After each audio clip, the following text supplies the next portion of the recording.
KKSN, how you doing? Nick, how you doing, bro? I hope you guys are doing well. Oh, man. Oh, what a day.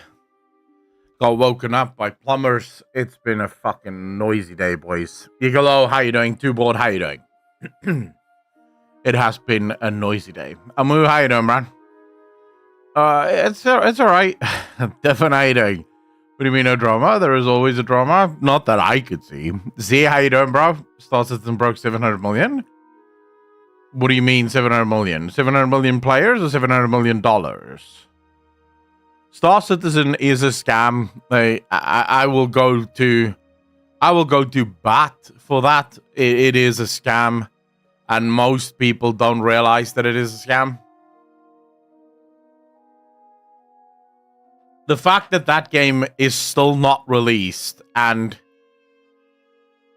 I mean, no, I just don't. I don't trust it. The other problem I have is, like, how much money do you need to make a video game? Vodka Putin, how you doing, bro?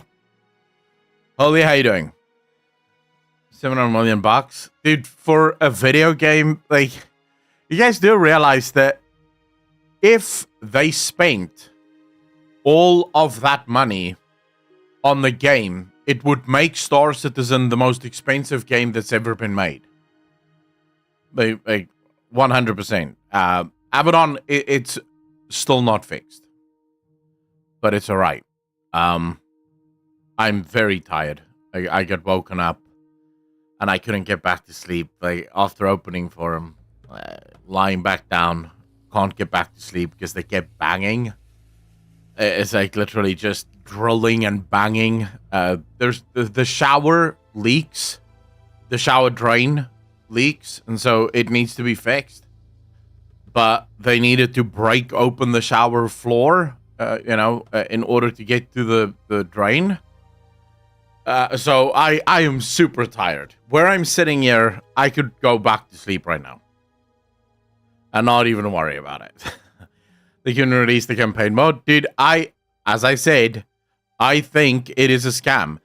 If they actually spent $700 million on that game, it would be the most expensive game that's ever been produced in the history of gaming. And remember, this is only for their crowdfunding. That probably doesn't include all the ship sales that they do. It's a good race today. Nameless, I mean, I'm here, I'm working, right? So no race for me. But I'll probably go to bed a little bit earlier tonight. Just to try and get some of my fucking sleep back. I recently saw your year-old video on Il'gynoth's Whispers, and it's pretty interesting to see what we thought they meant a year ago and what we now know at the end of Dragonflight. Oh yeah, those whispers are like the gift that keeps on giving. It's the wildest thing. Like, every single time we get more information about the game, there's more whispers that sort of become relevant. And there's more reasons to sort of argue over what those whispers may actually mean. It's super fun. Couldn't sleep due to the big burly man. Actually, both of the plumbers were tiny as fuck. A really short and thin as shit. So it had nothing to do with big burly men. It had to do with banging and fucking drilling and just making so much noise. Ah, man. I'm a little annoyed. Not gonna lie to you guys, I'm a little annoyed. You used to own a plumbing business. Could you not do it yourself? Save over the cash? Abaddon, no, because the tools that I would require in order to do it myself would cost more than just getting the plumbers out. Because remember, I don't have any of my plumbing tools anymore. So, pipe cutters, glue. I go out, I buy PVC glue. What? For the one pipe that I'm going to be fixing, I'd have to go out and buy either a hammer and a chisel so that I can actually break the floor. That would take fucking forever. Or I have to go buy an actual, it's not a jackhammer, but kind of like a jackhammer. I can't remember what it's called now. But like a floor drill, a hammer drill, that's the one. All of that shit is going to cost me like fucking 10 times what the plumbers charge, so may as well just let the plumbers take care of it. Yeah, the shower, one of the bathrooms, so I have 2 bathrooms, 2 showers, but the one bathroom and shower, the drain leaks. So it started to be noticeable on the outside wall. So if you come up the stairs, the shower is sort of on your right-hand side here, but on the other side of the wall. And then on the wall on the stairs, I started to see water damage.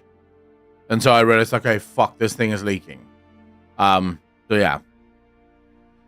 Can't you break the floor with your hands? I wish I was strong enough to do that. Like, imagine that. Like, just grab the fucking floor, fucking rip it out. There we go. Let's fix this shit. In types of leaks? Yeah, I mean, luckily in this case, so when it's a drainage leak, it tends not to be as bad. Because drainage leaks are only a problem when you use it. So because I have 2 bathrooms, I can use the other one. It's not a problem. But yeah, leaks can be a serious issue, especially if it's like an actual water pipe that starts leaking. Drainage pipes is not too expensive too. Yeah, they're, well, to be fair, water pipes aren't that expensive either. Sure, PVC is cheaper than copper, but copper piping isn't like crazy expensive either. At least not here.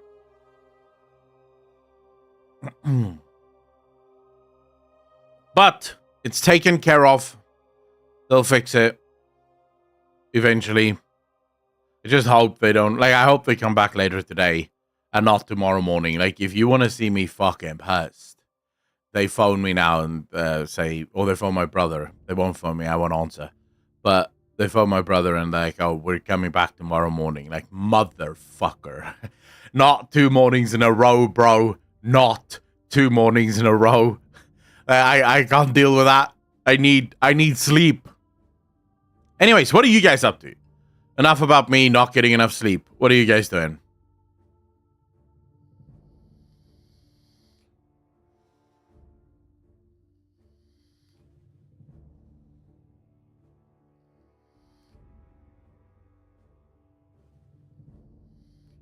What the fuck? There appears to be some kind of drama in Germany.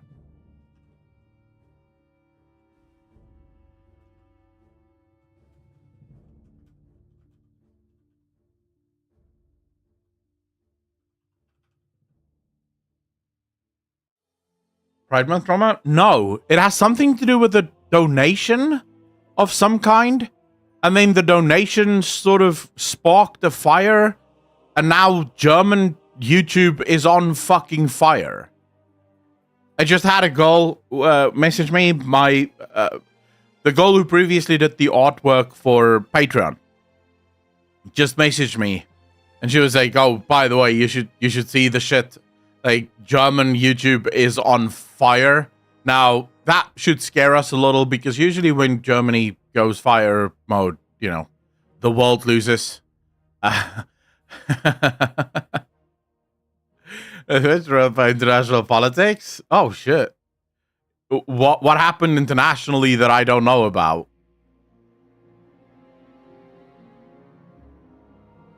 Oh, you know, the classics? Yeah, I know. I mean, it's sort of, Tuesdays suck, don't it? I actually feel like Tuesdays suck more than Mondays. Like, Mondays aren't great, but Mondays are Mondays. But Tuesdays have now started to suck as well. You know, as I get older, I'm starting to realize I don't like Tuesdays either. Tuesday is like, it's so far away from the weekend. It's not quite Monday, so you're no longer fresh from the weekend. It's just sort of like, fuck. You know, I have to wait so long before I have weekend again. But luckily, in about 2 weeks, the LEC starts, and then I'm happy again. Bit of a change, you know? Caleb, yeah, sure, why not? let's change things up. I think it's about time. Like, it's been 80 years, or what? 60, almost 80 years, actually, since Germany last fought a world war. I'm sure they're getting a bit antsy. Let's have the Germans kick off something. You know, then you have Russia doing its thing. Like, a little bit of a you know, a repeat of what we had in the 1940s. Why not? Sounds fun. Let's go. Camps. Friday's the best day for me. Pyromaniac, you are not wrong. You are absolutely not wrong. Fridays is a good day. D, how you doing, bro? Sunday, Mondays, Tuesdays, and Thursdays. Is that your favorite days or your least favorite days? And third time is the charm, no? Imagine if that actually did happen, though. Imagine if actually Germany started a third world war and this time they actually won it. And it's like, wow, who the fuck could have seen this coming?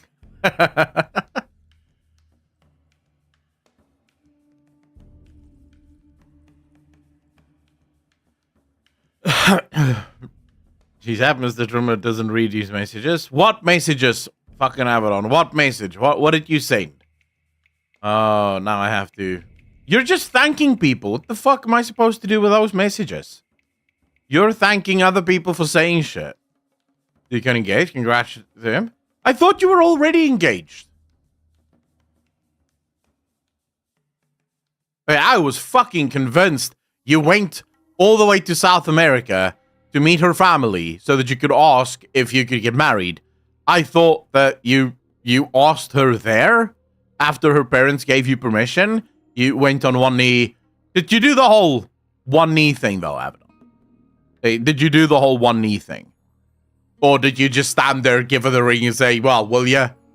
Did you do that? Abaddon, congratulations, you bastard. Congratulations. May it be a very, very happy life for you and for the missus.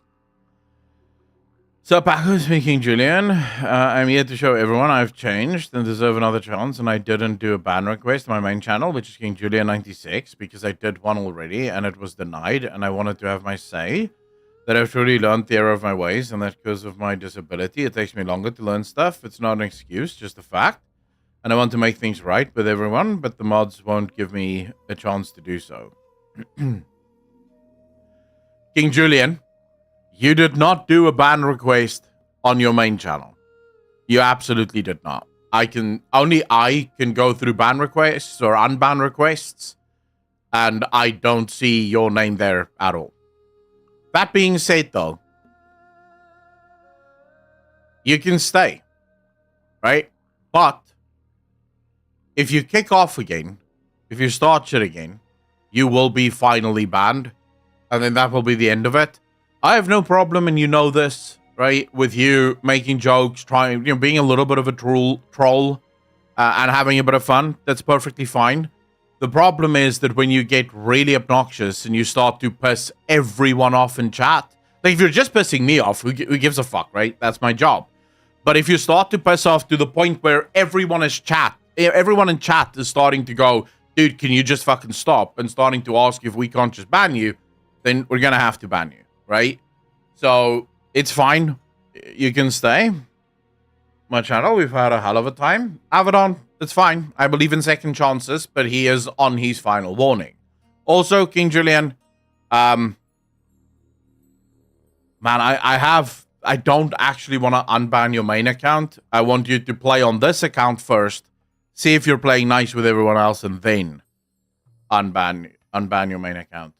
But it's fine. I'll see what I can do after. Beer and sausage sounds good. Bet they invite France again. Grimmer, how you doing? But isn't that like...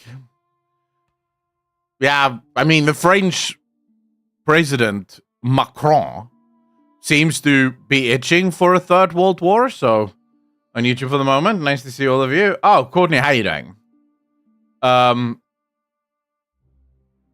But you know what, King Julian, send an unban request on your main account.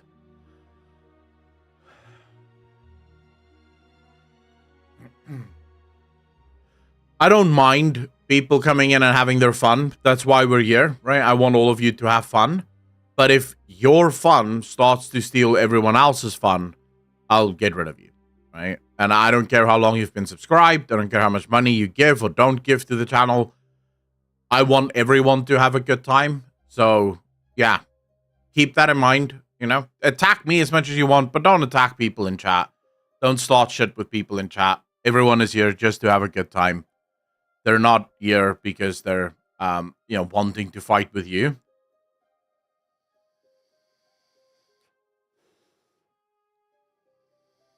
What farmer revolts? What? There's a flip-flopper that plays two sides? I mean, yeah, it seems like I don't know what Macron is doing, because Macron seems to be on some kind of, I don't know. Like, maybe his dildo is turned up way too fucking high, but that dude seems to be in the mood to start shit, and I don't know if he knows what he's getting himself into. Farmers throwing manure and stuff on the government. Oh, Pyromaniac, about 3 or 4 months ago, the NATO, or not really NATO, but the EU leaders had a meeting, and during the meeting, they were discussing European defenses, right? Because up until now, Europe has basically relied on America to be its defense force. And Macron and some of the other leaders have always been a little bit annoyed at this, because basically your entire premise for being safe is asking another guy if he wouldn't mind protecting you, right? And you don't have any protections of your own. So they've been sort of talking about how can Europe take on a bigger role in NATO, but also a bigger role in just defense spending and shoring up their own defenses in the case that Russia may actually decide to attack. During the meeting, everything went kind of well, but then right after the meeting, Macron came out and basically told reporters, military action, boots on the ground from Europe in Ukraine is not off the table, which was immediately met by literally everyone, including most of the European leaders, with like, what the fuck are you talking about? That is not at all what we said. We don't want boots on the ground. What are you talking about? Since then, there's been a number of European leaders that sort of come out in support for Macron and have sort of signaled that they too wouldn't mind. The problem is that most of the countries that have come out in support of France are countries that don't even have a fucking military, or spend so little on their military that I could probably beat them if I have enough ammo. Like I wouldn't even an army. Like I could just stand there on the front lines and I'd probably be enough to beat their army. So it's not like it's the powerhouses of Europe that's backing France's cause. Recently, though, it has started to look like Scholz from Germany may start leaning towards that. But I think a lot of people are still a little standoffish, because so the problem with European boots on the ground against Russia is now you go from just helping the Ukrainians to starting an actual full-blown kinetic war with Russia. What does a kinetic war with Russia look like? Well, kind of fucked. Because first and foremost, the Russian army is kind of refreshed, kind of renewed. Russia has already set up all of its manufacturing. Their soldiers are now being trained in modern military tactics, which they weren't at the start of the Ukraine war. Russia has pretty much geared its entire economy towards a wartime economy. So Russia is a strong nation first and foremost. But what does victory look like? Because remember, anytime you start a war, you need to ask yourself, okay, so what does it mean to lose and what does it mean to win? Right? Those are the two outcomes, right? All wars have to have a loser and have to have a winner. So if you were to say, right, Europe is now at war with Russia. Great. Fun stuff. Everyone's watching. CNN is going to have massive ratings. But what is... Okay, so imagine 2 years from now, Europe wins the war. Okay?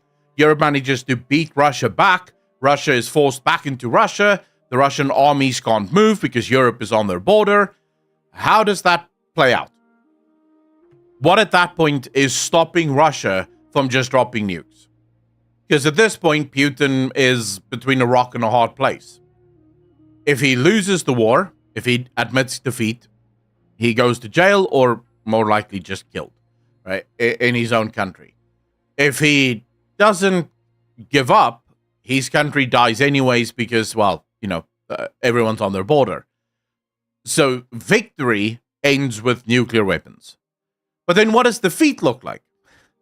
Well, if Russia keeps advancing over the plains of Europe and conquering country after country after country, how long before France and London go, actually, let's just use the nukes? So either way, no matter how you slice the war with Russia, it ends with countries using nukes. And once a nuclear bomb drops, no one fucking wins. That's just good game. Thanks for playing. This is over now. There is no scenario in which European soldiers versus Russian soldiers play out in anyone's favor. Like, no one wins that war. That's basically it. No one wins that war. It ends with everyone losing.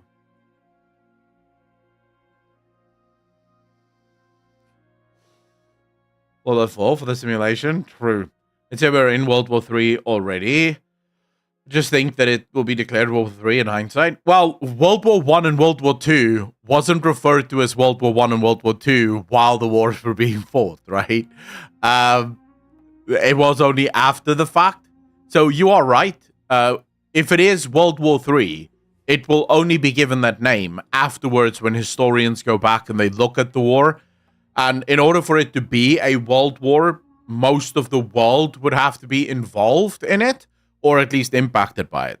Right now, most of the world isn't really impacted or involved in the war in Ukraine or the war in Israel, but that can change quickly, right? That can very quickly change. And everyone loses? I feel like I'm doomed now. Why? You're not doomed, Pyromaniac. You're fine. Don't worry about it. Here's the thing. No one knows when it's going to happen, and there's nothing you can do. So just live your life and don't pay too much attention to it. It is what it is. Niara, here we go. The French has finally fucking shown up. So Niara, would you care to answer for all the fuck-ups that your president is causing throughout your... Like, why is your president hell-bent on starting World War 3? Explain yourself. Niara, how you doing? World War 3 is already happening. It's fought through proxy wars, cyber warfare, and economics. Yeah, but I mean, we are to... I think for a world war to be declared and for it to be called a world war, you would need a kinetic war, right? So the proxy wars are fine, and by that very definition, the proxy wars have been going on for 20, 30 years, right? But it needs to be a kinetic war for us to actually refer to it as a world war, I think. Which problem? He only makes problems. Hard to pick one. I don't know.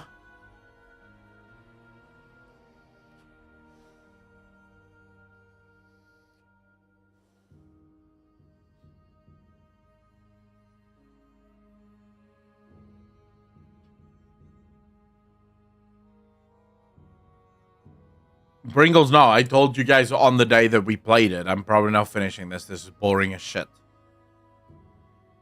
It'll be a good game to play offline, but as a stream game, I was bored streaming it, quite frankly, because, yeah, there's very little time to actually chat, because everything is a fucking cinematic. But then also, the puzzles were really boring, and that's part of the thing that made the first one so good, was the puzzles. Yes. Jules, so that is true. Historians say that the closest comparison to the situation is 1938, when Germany took over Czechoslovakia and used its armament industry, at the time one of the best in the world, to attack Poland. But the difference is that this time, Czechoslovakia, in our case Ukraine, doesn't just capitulate and fight back. Yeah, but the way the war is currently playing out, Ukraine will not have... They don't have that many years left that they can fight. They're losing way too many soldiers. And the thing is, right now, both Ukraine and Russia is kind of in a standstill, right? Like, neither party is actually advancing. They're both basically just looking at each other and throwing bombs, hoping something hits. But if Ukraine plans another offensive, like they did early last year, in offensive, so when you're rushing defensive lines, you end up losing tons of people, right? It's very dangerous to rush a defensive line. How many defensive rushes do Ukraine have left before they just don't have soldiers left, right? Before most of their soldiers have been killed. Because even at the moment, Ukraine isn't killing enough Russians to really outlast Russia in this war. I've said this before, but Ukraine has to kill about 7 Russians for every 1 Ukrainian that dies. At the peak, so when Ukraine was doing their best work, they were managing to kill about 3 Russians for every 1 Ukrainian. And remember, this was when Russia was advancing. So the Ukrainians were behind the defensive lines, and Russia was pushing onto the Ukrainians. Which is fine. That's usually when you are at your most exposed, and that's where you're going to lose most of your soldiers. Now that Russia is sort of dug in, and they have their defensive line set up, Russia isn't losing nearly anyone, right? Not in comparison to what Ukraine is losing. So, just by the pure numbers, Ukraine is in trouble. Comparison is risky as fuck.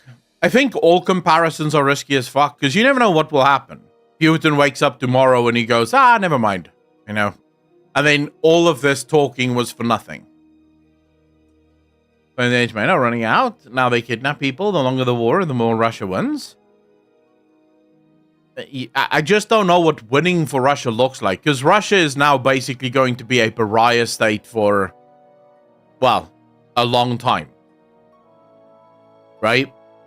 Like, no one's going to trade with Russia after this, so even if Russia technically wins, do they actually win?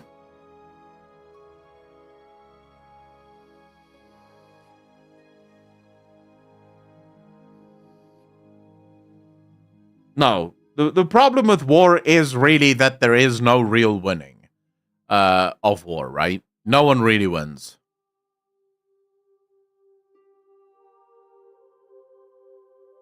Monaco, because no one will want to trade with them. I'm already fucked now, not gonna lie. I handle UK metal trading of aluminium, and 80% of it is from Russia, and it's getting banned soon. They won't ban it. The world leaders will do what the world leaders always do, which is say a bunch of stuff and then find another way to get it. I mean, if I'm not mistaken, Germany still gets gas and oil from Russia.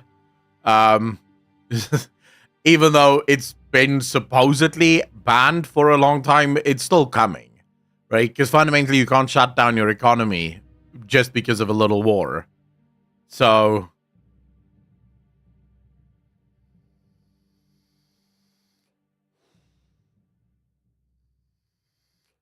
everyone will want to trade. That is also true.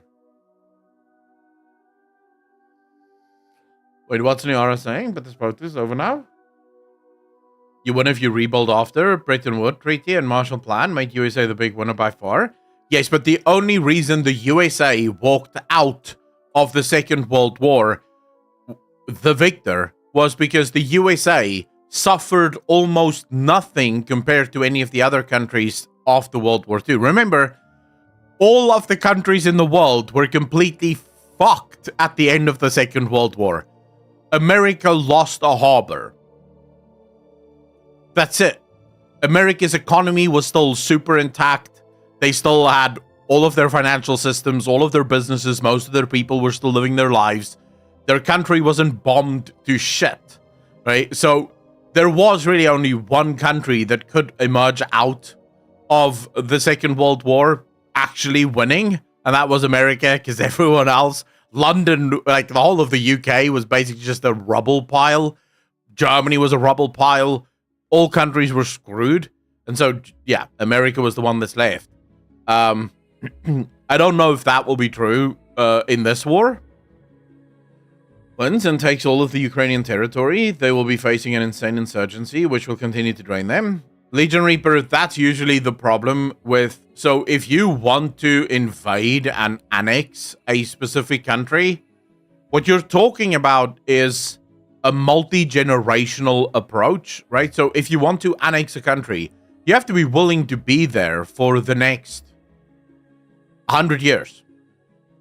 It's not the kind of thing that you can do in just 10 years or 5 years or 20 years. It's going to be 100 years. You're going to have to be there for 3, 4, 5 generations. Because you have to make sure that the kids that are born eventually believe that they are born in Russia and no longer give a shit about the Ukraine. And you have to wait for all the insurgents to die out. So, yeah, I mean, fighting a war of annexation is just the stupidest fucking thing that you could do.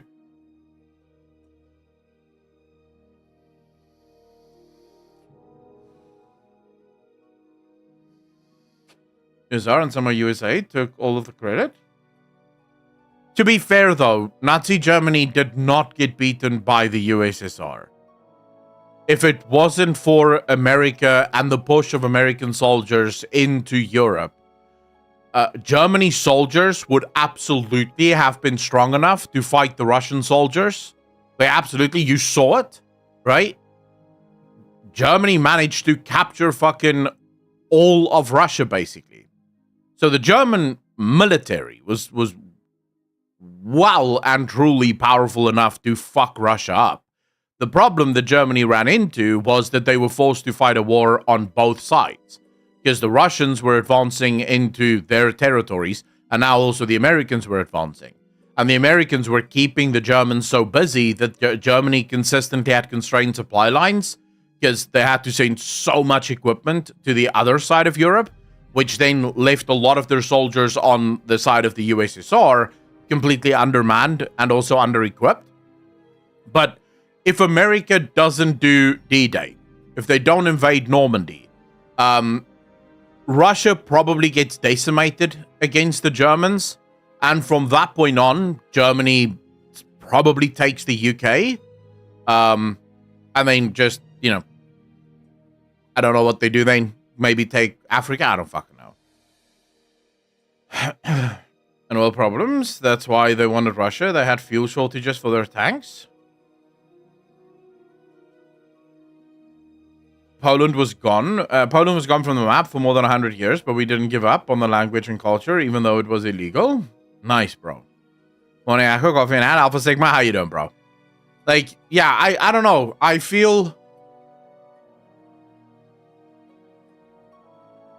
I do agree with you. I think America taking all of the credit for the Second World War is probably just a bit of a, you know, good publicity. But to say that it was the USSR that defeated Germany is also rewriting history. Because the USSR absolutely wasn't the only one to defeat Germany. So if you look at the old East Germany versus West Germany, that is legitimately how it went down. The Americans took most of West Germany, or West Berlin. The Russians managed to take most of East Berlin, and so you know that it sort of shows you that they did meet in the middle. Silver, how you doing, bro? Without the D-Day, all continental Europe would have been Soviet. I don't know about that. But USA and UK sent shit tons of stuff to USSR. Yeah, I mean, for a while, actually, it was the Americans that were funding the USSR as a way to try and help the USSR take down the Germans.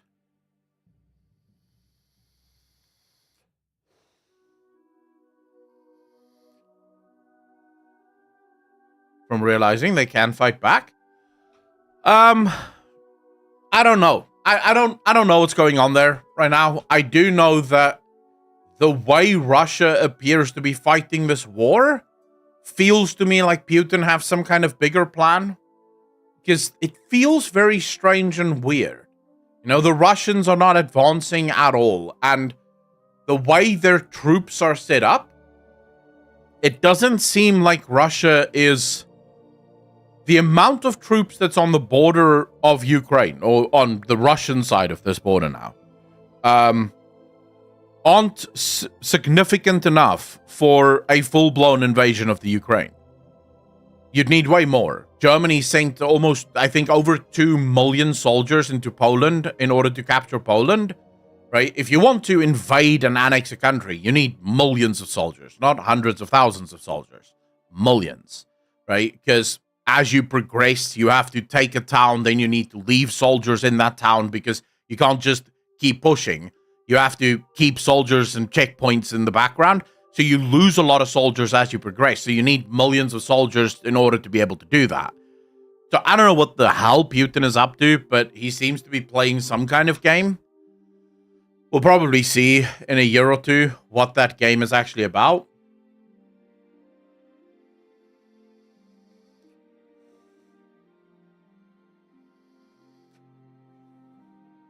But that's just my conspiracy brain. I like conspiracies, and I don't know. When I see something that doesn't make logical sense to me, I usually go, wait, something's fucking going on here. Euro Effect, how you doing, bro?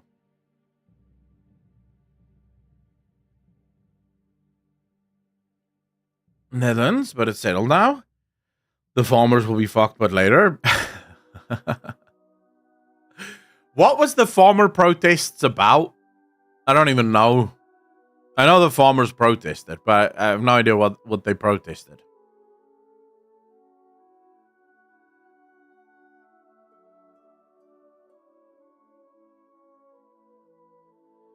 Depending on the country, you're back to the work grind. Oh yeah, man. It's always that, isn't it? It's scary. I have friends in the Ukraine and Israel. My mate in Israel was sending me live vid of rockets exploding above his house yesterday. Shit. Against the Green New Deal? Ah, okay. Is that why they're fighting it?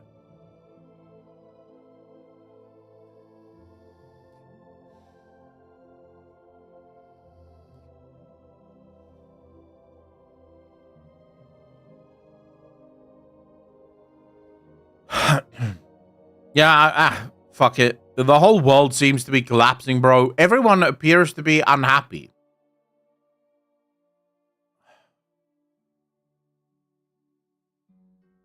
What do you, like... This may be the first time in history that everyone appears to be unhappy at the same time. What do you do? From all of this, but it takes some effort. What's the Outsea vengeance in your mind?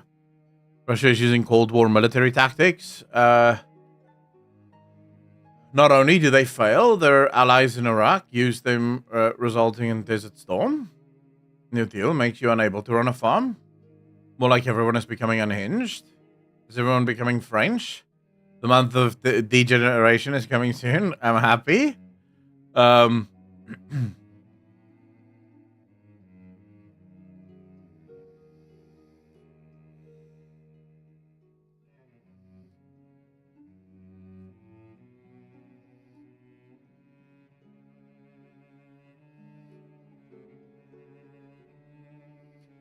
Obi-Wan, how you doing, bro?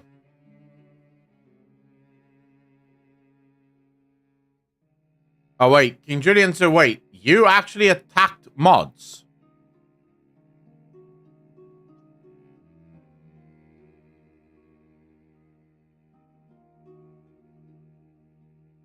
I would like to see the messages of the attacks, though, Moni.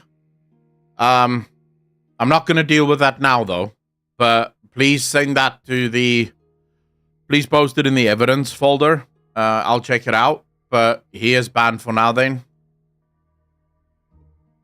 Just tag me in them so I can see them. I don't want to go through it all. Putin claims they're fighting because they're... Wait, because there's Nazis in power in Ukraine. If they have a way to actually prove, for real, not fabricated, that there are Nazis in one's claims, they pull out. The rest of the world will either have to accept peace or admit that they supported Nazis all along, which is a huge L. I don't even think that would work. The thing is, it would all depend on what the world wants, right?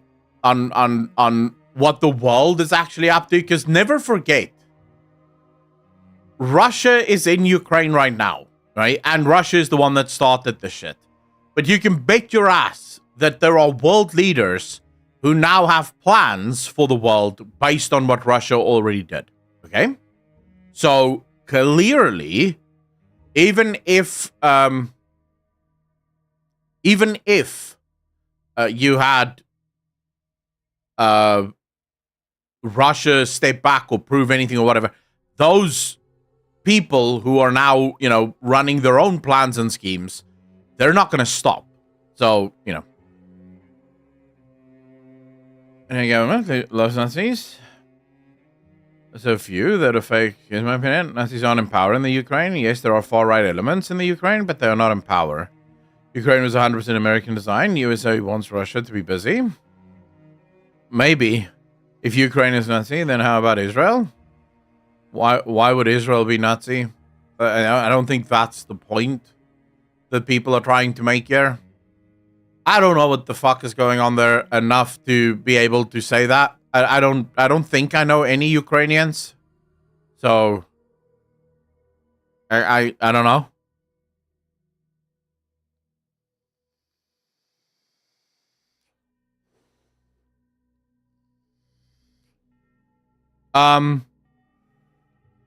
At the start of the war, I kind of got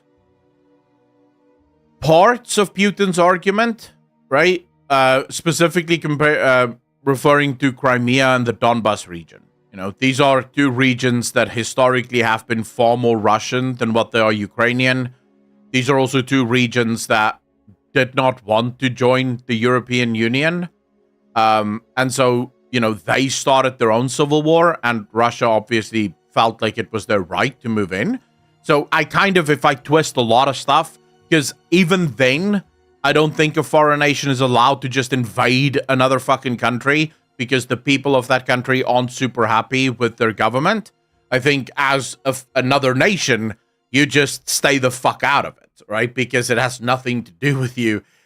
Even if all of the people in those regions speak Russian, it's not Russia though, right? So you can maybe tell the world, like send camera crews in and show the world how the Ukrainians are mistreating Russian citizens, if that indeed happened.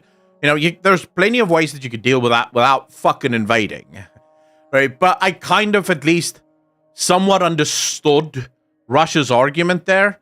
However, where we are now, I don't understand anyone's argument, right? Because I feel like everyone right now appears to be fighting, and I don't even think they know why they're fighting. I don't know. I don't know what the fucking answer is.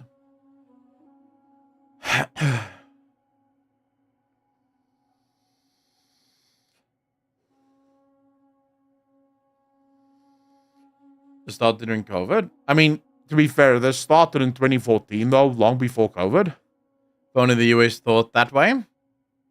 What do you mean, if only the US thought that way?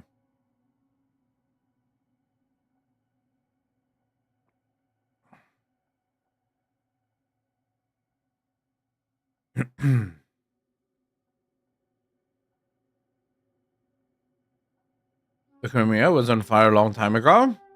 It was scary. I remember watching the October 7th stuff live with my Israeli mate who just got out of the army, and he was like, oh man, I was stationed at that base.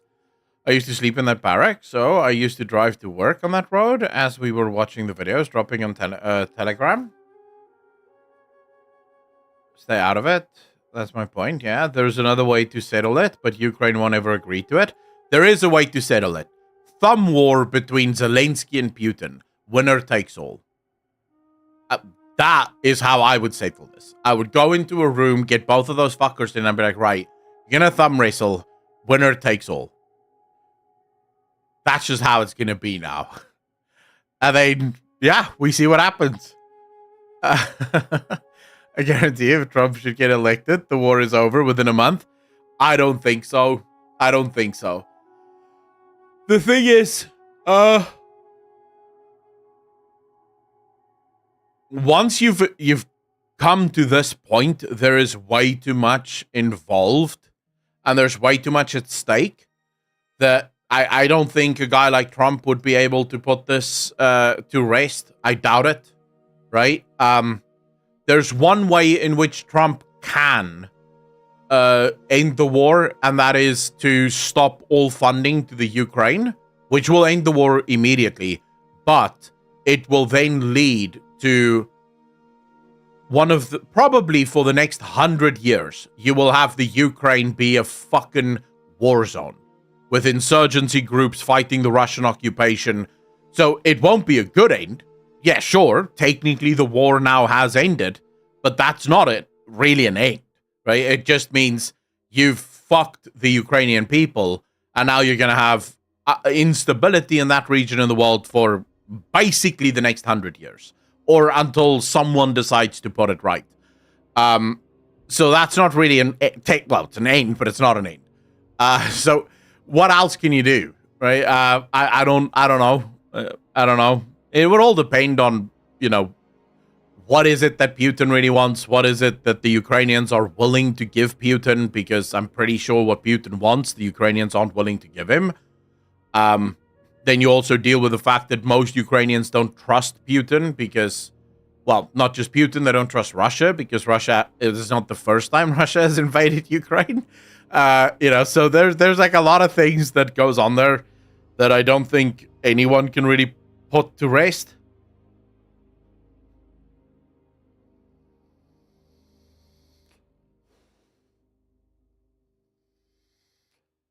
All these wars are planned really by the USA and the world government. I live in USA and know what they're doing at first hand. AJ Zane, I'm always very interested in theories like that, but I never jump to believing theories like that because so here's why logically those things tend to break down for me. Do you have any idea how intelligent you have to be to orchestrate all of these things so incredibly carefully? Like so many things happening at the same time, and you have to make sure that people respond in exactly the right way for exactly the... Like, there's so much that goes into that in order to try and orchestrate it like that, that I don't like the conspiracy theories that sort of believe in sort of like a top-down approach. Like, there's a group of people and they're controlling the whole world. Controlling the whole world would be super hard. And I don't believe the people at the top are intelligent enough to do that. So I think it's more just a case of sometimes you have interests that align, and those interests just happen to play out in the same way. So people do get what they want, right? But I don't think it's a top-down approach. I could be wrong, though, right?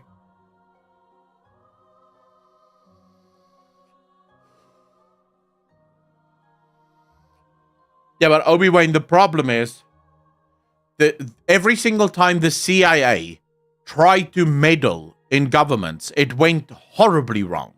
Like, the literal thing that the CIA didn't want to happen eventually did end up happening, because that's the nature of meddling, right? You can't think about every single possible thing that can go wrong, So, I feel like it would have been way more chaotic if this was like a planned thing from the top.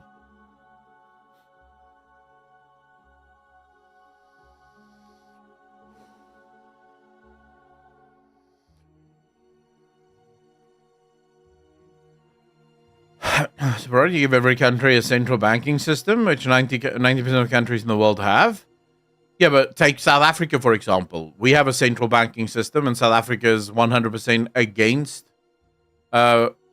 Ukraine and against the West and against Israel. So what happened there? Why is the South African central bank not following the central banks of all the other central banks?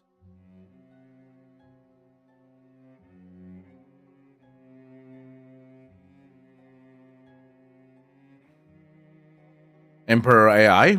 Yeah, you could probably do it if you had a good enough AI, but we don't have a good AI. No one has good AI. So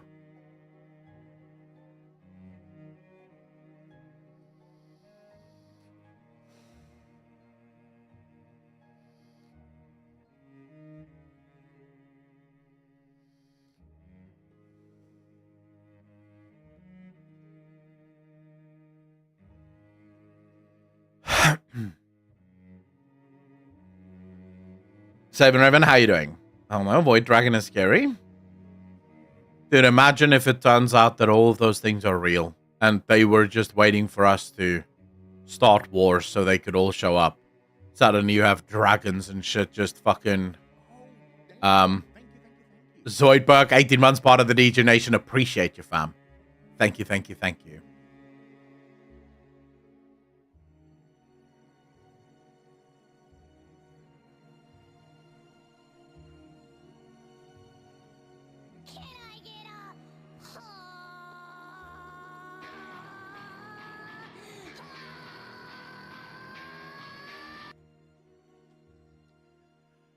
Africa's central banking system, so USA don't give a fuck about them anymore. Libya didn't have. North Korea, China, Russia, Iran, Iraq, all those countries don't have central banking system, and look what is happening. But I feel like there could be so many arguments for why this is, right? And the central banking thing could just be a coincidence. Because remember, those nations not having central banks are very specifically for specific ways in which those countries like to govern. So those countries could be hated as a result of how they want to govern and not as a result of, their central bank. So it's like, there's like I said, I never discount anything, but I also don't just, I'm usually very afraid of just believing a conspiracy theory outright. Because I feel like conspiracy theories can be... the problem with conspiracy theories is that once you start to go down that road, you get a lot of people that lose all ability to think rationally about the conspiracy theory that they believe in. Right? So they don't judge their conspiracy theories based on the rationality of the theory. They just base it off of, sort of connections. So, oh, look, all of these countries have central banks. None of these have central banks. So therefore, the central banks is the thing. But then they don't ever ask themselves, well, is it possible that those nations aren't liked because of how they govern, and the way in which they govern also happens to mean that they won't have central banks because it limits their power or whatever the case might be, right? So, and then the whole thing of them having a central bank is a side sort of product, right? It's a waste product of the actual governance of the system rather than the key to understanding the system. So yeah, that would be my only real qualm, I guess you could say. Yeah, correlation does not equal causation. True. The Emperor protects. Ah, man, the Emperor would have a fucking field day if he showed up on Earth right now. He would have a field day. We'd all be fucked. Imagine if he showed up with these Thunder Warriors just starting to clap some cheeks.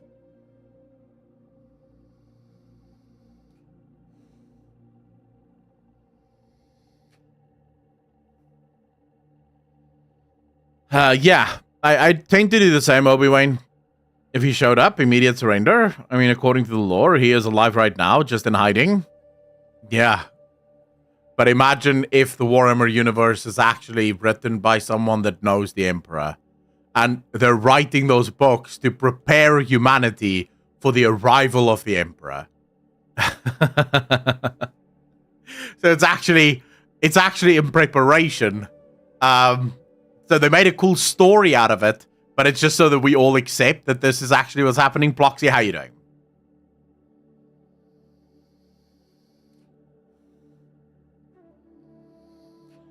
Fucker is hiding? I don't know.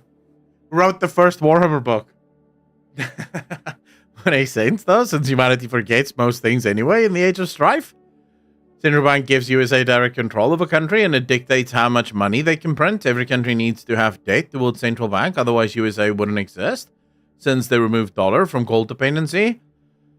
It's not quite how it works. You don't need permission from America to print money. So, for example, the South African government it can print as much money as it wants without owing America anything. Our central bank is independent. So our central bank has the ability to print in their own money. And the reason they can do that is because South Africa currently has something like 300 and something billion dollars in reserve. Right? That's just sitting there for trade and for whatnot. So the South African government doesn't need to print dollars in order to, fund themselves. So they don't need permission from America to print money. Some do, because there are countries who can only print money if they have the dollars for it, but there's not that many countries that can do that.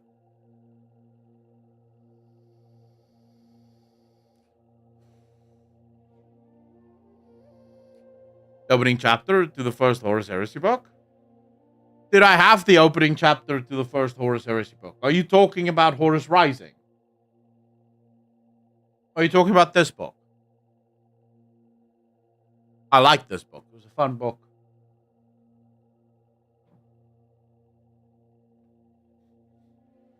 Dude, Horus Rising is insane. It is an insane book. Like, holy shit.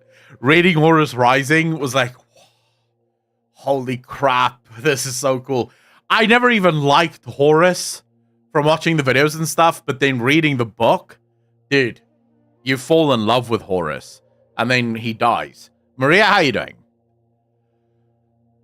Also have the US dollar as reserve currency, which means if the US decides to print more money, they can devalue all currencies that are attached to it. How many seasons does Henry Cavill need to Horus Heresy? Oh, man, no. No. I don't think you can do the Horus Heresy. No. You can't do the Horus Heresy in a series. You're probably talking about the longest running series in the history of the world, then, at that point.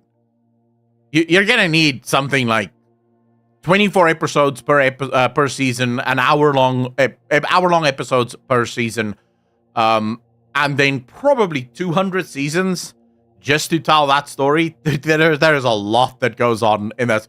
And the problem is that you have to show most of it, because in every single war and battle during the Horus Heresy, there are very important things that happen there.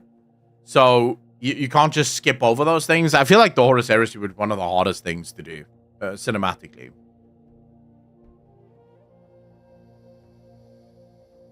I do not have Betrayer, no. I do not have Betrayer. But I should pick up some more books. I'll probably buy some more books next week or something. Maybe this weekend. So if it's gonna happen, even from what I heard about the woke stuff, they want to inject in the Amazon series. Dude, so most of those rumors are literally just that, rumors. There's zero evidence to back up most of that shit.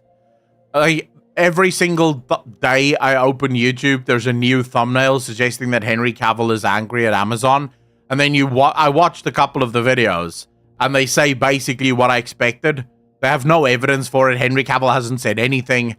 And they're just making it up, going, I've heard from people inside that Henry Cavill is really angry. And then it's like, well, Henry Cavill has never not made his anger public. You know? Like, that's not really his style. He will post if he doesn't like something.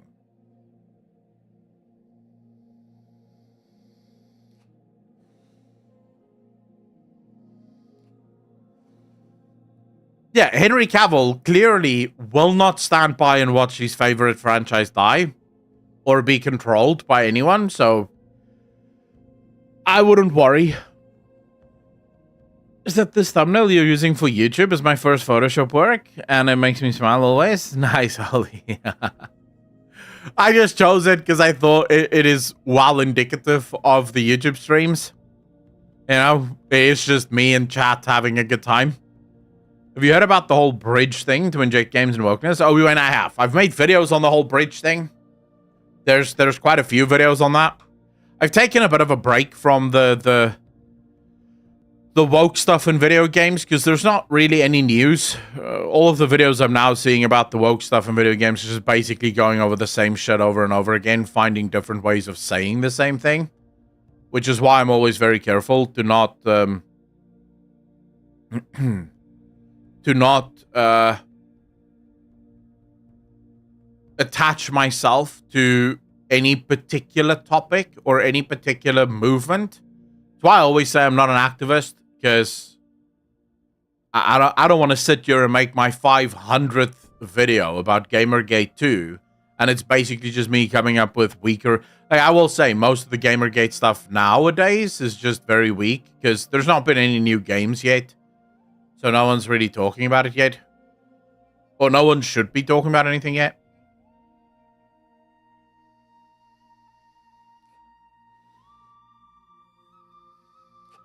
Legion Reaper, you're not alone. So I have a couple of contacts that work in the gaming industry.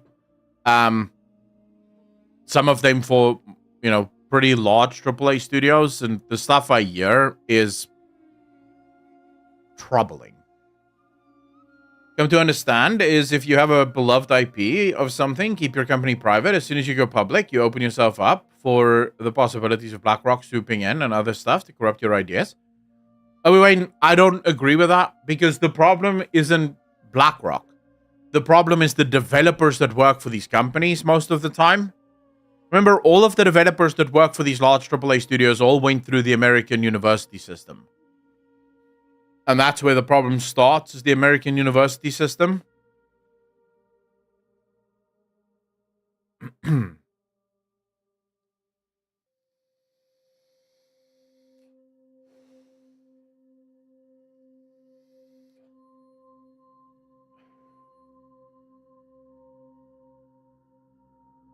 Maybe then taking their hormone pills.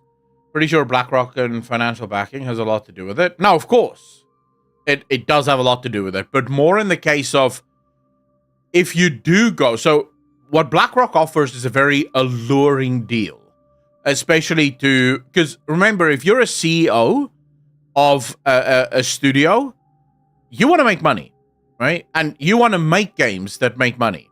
That's literally all that matters to you, is making games that make money. Since most of these games don't make money, you would think that these CEOs wouldn't keep doing it. And technically they wouldn't. The only reason they keep doing what they're doing is because right now they're getting a lot of investors and a lot of funding from companies like BlackRock. But remember, a company like BlackRock isn't just endlessly going to keep funding things that keep failing. So if these gaming companies stop making money, and most of them are, eventually BlackRock is going to pull their own funding, because BlackRock isn't doing this because of some ideological reason. The worst thing you can believe at this point is that BlackRock is ideologically involved in this. Like, BlackRock gives a shit. BlackRock wants to make money. They're a company that is only interested in making money. They have identified this phenomenal new way of making a ton of money.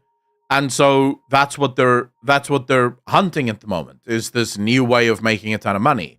But if this new way turns out to not be a good way of making money because the games keep failing, then they'll just stop funding it. And they'll move on to the next thing. So BlackRock does have something to do with it. BlackRock is more, in my opinion, secondarily linked to the approach. The real problem is the universities. Now, BlackRock there is probably to blame as well, but the universities is where the problem starts. Most people that I talk to that come from universities have the exact same opinion about everything. I disagree. I think BlackRock is more about power and control, not just making money. Loudwalker, I don't...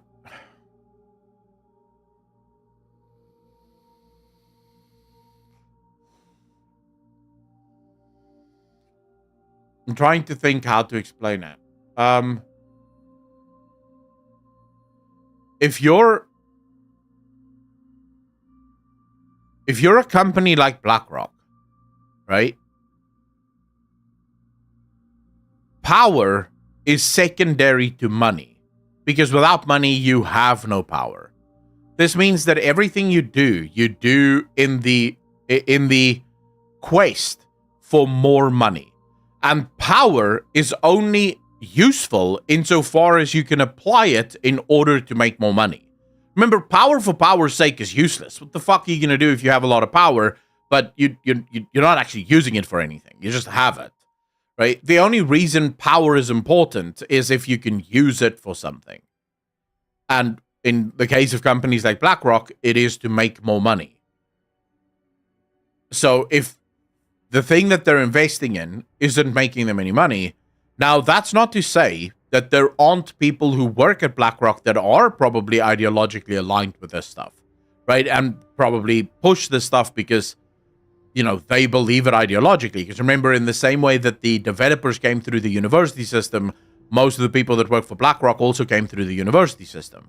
So clearly, there's going to be links there. But I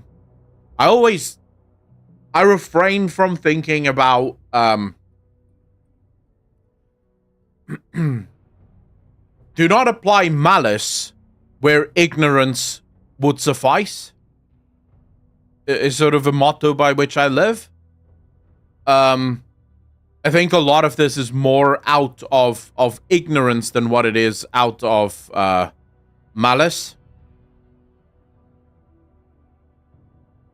People in Bridge are 100% ideology first. Yeah, but Bridge can only exist because of funding, right? And the funding at the moment... So put yourself in BlackRock's shoes. BlackRock is invested in the video game industry. What is the truth about video games in the West? Well, what is the truth about video games if you exclude China? 70% of all video gamers are white men. This is a problem, right? Because there are far more people in Africa that aren't playing your video games. There are women who isn't playing your video games. This is a problem for you. Because if you can get more women to play your video games and you can get more non-white people to play your video games, you're going to make more money. Right? Obviously. Get more people to buy your games, make more money. So you want to try and figure out, how do I get more women and people of color to play my video games? Well, Bridge. Their thinking is that it is just about diversity and about being represented. There's not enough representation within the games for people who want to play it.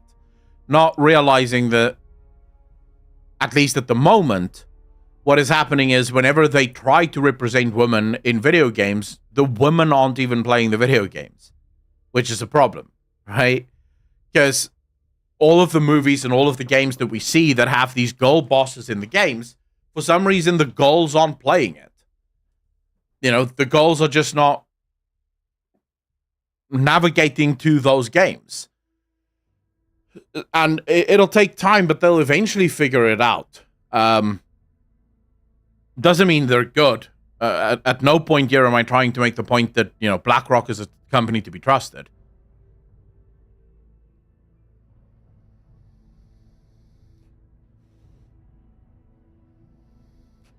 Graham, how you doing, bro?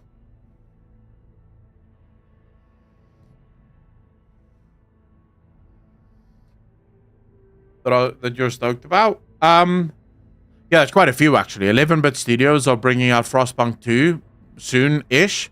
Really looking forward to Frostpunk 2. Also looking forward to 11-Bit's other game. Can't remember the name now, but the other game. Games aren't meant for women, really? Antirak, what do you mean?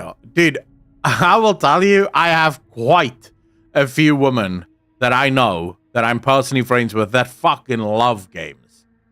They fucking love games.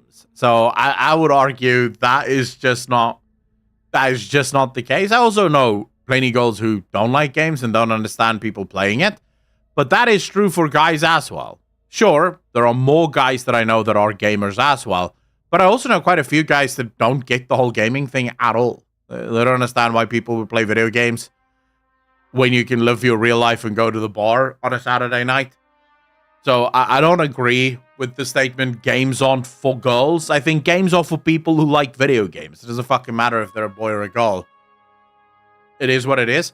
I do think in the past, growing up, it wasn't as socially acceptable for girls to play video games. And I'm not talking about guys not wanting girls to play video games. girls didn't play video games, and therefore most girls didn't play video games because other girls didn't play video games.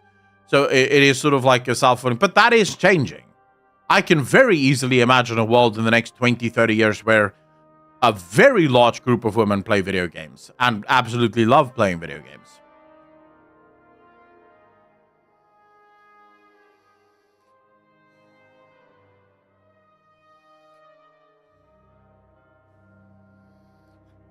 I remember being made fun of by girls in a fun way, like a joking way. But when girls found out, back when I was in high school, girls would find out that I play video games on the weekend and they would tease me about that, right? It would be weird for them. Like, why are you playing video games? It's like, because it's fun. Like, I don't know what to tell you. It's a fun thing to fucking do. I can't slay dragons in real life, but my game has dragons and I can slay them. So, yeah, how the tables have turned. Rurikon, how you doing, bro? Can I still play video games if I'm not a girl, though? Sadly, no. Sadly, no, Rurikon. I'm gonna need to get rid of that penis if you want to play video games. A few coughs there. The geeks were losers. I miss the days when geeks were losers, though. I miss it, like that was when games were still fun, because you and your friends had this special thing that no one understood, but you did, right? You knew what made this special. And I miss that. Nowadays, it's just so fucking mainstream, man. It's annoying. I don't like it. I want us to go back to the wow.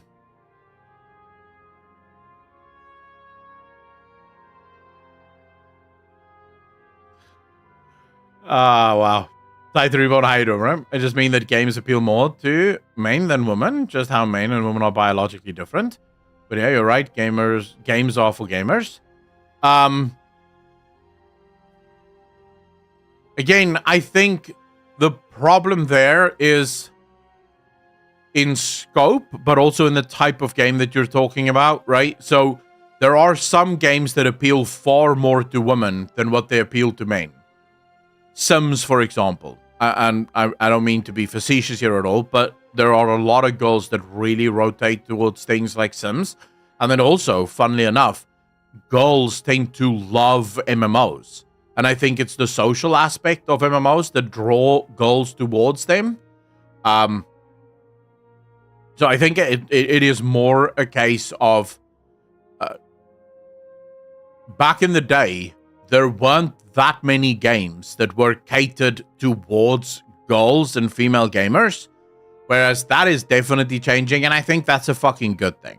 I think that's a great thing. That's the kind of representation that I can get behind. I think there's gamers that like all sorts of games, and as a company, you should be making games for all types of gamers. So yeah, I wouldn't say that games are just... The truth is, boys will pretty much always rotate more on average towards games where it's an adventure, you slay the dragon, you get the princess, that kind of game, because it's the thing that most boys fucking dream about the whole time, right? And there are girls who like that stuff, but there's obviously also girls who don't like that stuff. That's not something that appeals to them at all. So yeah, it sort of depends. I love The Sims and Nintendo. I also happen to have a penis. You don't have a penis, Theseus, don't lie. I've never seen it. I looked, but I couldn't see it.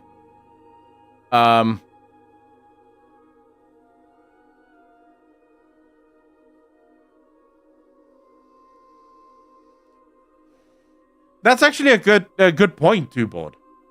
Like, can we have a woman answer for once? It's 2024. If you guys heard of feminism, like, can we get a woman's opinion here? Woman, do you believe that games are only for boys?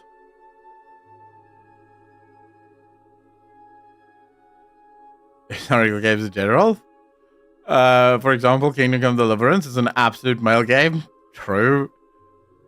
Promise I won't laugh. If you don't laugh at mine. 64 chatters here, not one woman. Sausage fest. Just ignores all of the women that commented. I'm sitting here carrying in League listening to this. Oh, shit. Woman, okay, no answers. Kick. Shooting games are only for boys?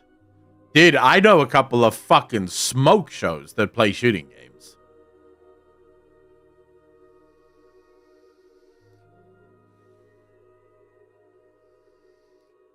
Like, there are a couple of smoke shows that play shooter games. Also, like, quite a few smoke shows that play games like League. Actually, there's a ton of girls that like competitive gaming. Which is hard as fuck. Even though I don't even like it. Right? I would not play that many competitive games, but it's kind of hot. My girl plays WoW Classic, Season of Discovery. She PA Night Elf Boomkin. Nice Titan Reborn. But if girls like League, yeah. Hey, there's a one of my friends actually said if you want to get a girlfriend, you have to start playing League. Hey, if a gamer guy wants a gamer girlfriend, he needs to play League of Legends because that's where they are. Wait, Nike is I think played by 70%. Nike, what the hell's that? Mueller Gaming, you finally fixed it. How you doing, bro? 17 months part of the DJ Nation. Appreciate you, fam. Thank you, thank you, thank you. Far too kind, sir. Is it a Reebok or a Nike? What the fuck are you guys saying?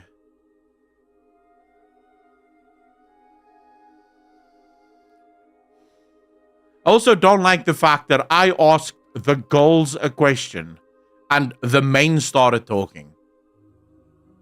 You guys are not feminists. I am disgusted with you. I genuinely can't even look at you guys right now. They just all of the men just chiming in. Yeah, of course, bro. Of course, girls like video games. Yeah. Mansplaining in my chat in 2024. Can you imagine? Can you imagine? Ludra, how you doing, bro? Clappy, how you doing, man? Curious about the idea that American universities indoctrinate students. I'm in my 7th year at American uni, and not a single professor has ever talked politics. I'm sure it happens, but I wonder how widespread it is. Depends on what you're studying, Clappy. So if you are in more of the STEM fields, it's far less prevalent, although it is starting up. It also depends on which university you're going to. There are a couple of universities that aren't that bad. There's actually a website that shows you this. What's it called? Oh, fuck. I can't remember now. I'll see if I can find the name.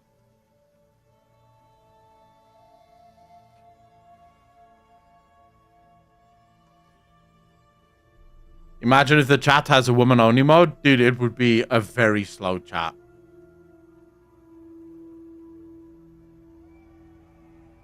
We'll probably find only female VTubers playing Nikkei. What the hell is Nikkei? What is this game?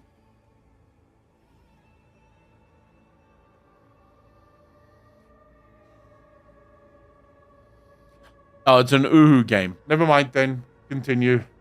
Talk amongst yourselves. I don't care about Uhu games. Gacha games. What is it with gacha games and people playing? Like, I don't understand. Why would you play a gacha game?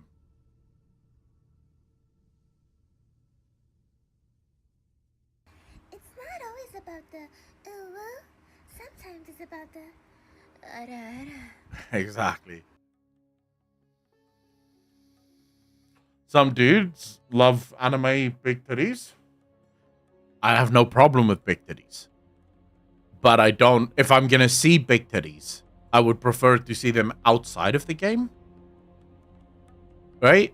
Like, I have no problem with girls who dress a bit anime or whatever. That can be sexy as fuck. But I don't want to see a cartoon girl do that.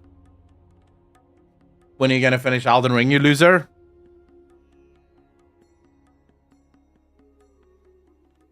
I don't know. It's on my list. Along with all of the hundreds of other games that is on that fucking list that will probably never be played. For free? I mean, I don't know. I've said the same thing before.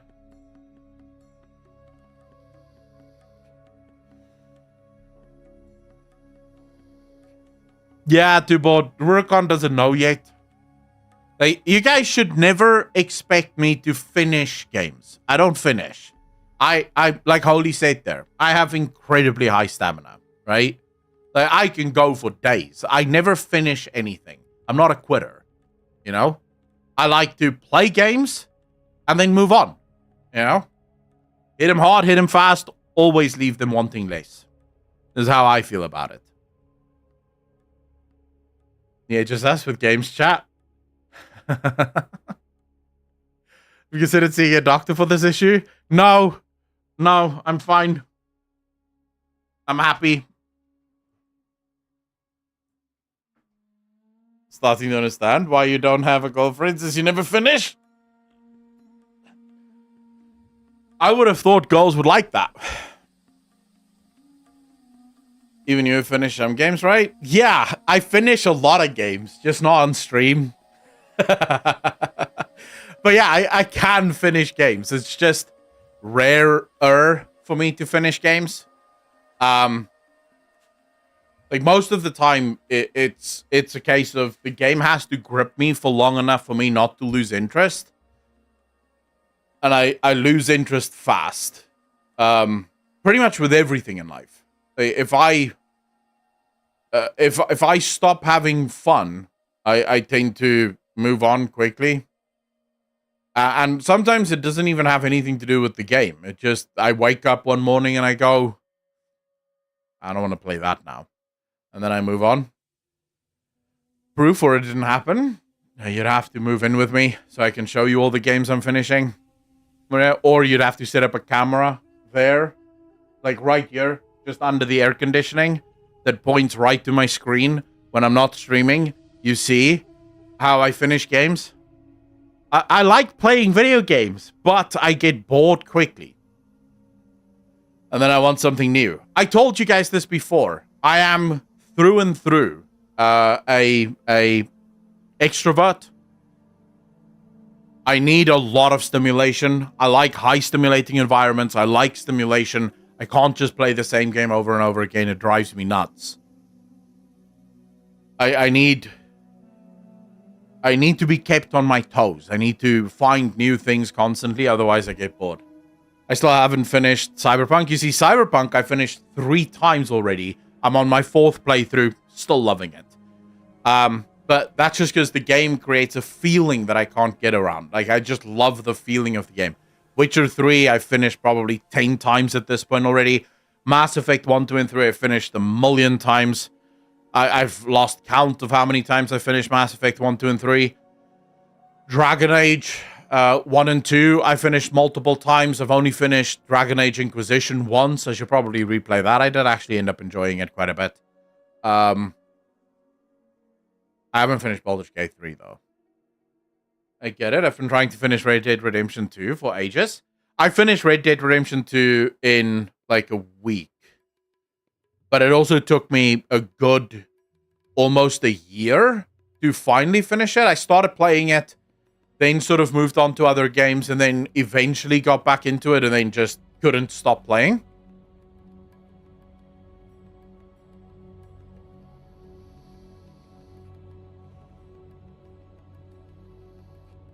I like all city builders. And if you're talking turn-based as in Baldur's Gate type turn-based, then yes, I love those too. Wasteland 3, for example, is a super fun game for me. There's very few games that I would say I absolutely will not play. Shooters are sort of at the top of that list. It's very rare that I'm in the mood to play a shooter game. Very, very rare. I have to be in a very special mood to fire up a game like fucking Call of Duty or some shit. To be fair, I don't ever play Call of Duty. The only time I'll play Call of Duty is if I'm playing Warzone. I like Warzone, but that's only because I get to hang out with my mates and we get to shoot the shit. But then I also get bored of that very quickly. Civilization 6 sometime, get a big game going. I don't like Civilization anymore. I've lost any and all interest in Civilization. I have discovered that Civilization has gotten worse over time, in my opinion. I'm not on the Civilization train anymore. Used to enjoy the game a ton.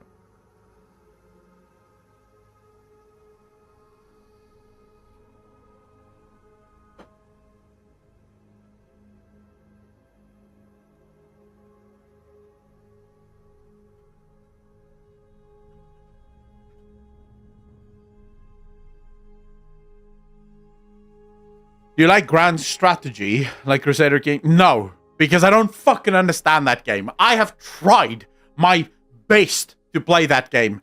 I don't get it. I tried to bolt some shit. It doesn't want to bolt the shit. I get annoyed. So then I say, okay, let me send some soldiers to a place. How the fuck am I supposed to send the soldiers there? They seem to get tired. I don't know what's going on. Then I want to make some changes. I make some changes. I see nothing happen. I go, what the fuck did I do? Did I make changes? I don't know. So eventually I just thought, fuck it. I don't want to play this game. It's going to take me too long to learn. And I don't even enjoy the game enough to learn. So I just said, nope, I'm not playing this. I still have Assassin's Creed Black Flag that hasn't made it out of the plastic. Dude, is not going to lie. Assassin's Creed Black Flag, really good game. Like, really good game. So much fun. It was very complex. I would highly recommend to play the entire tutorial for that game. You see, I just, the game doesn't vibe with me. I don't get that immediate attraction to the game. So, yeah.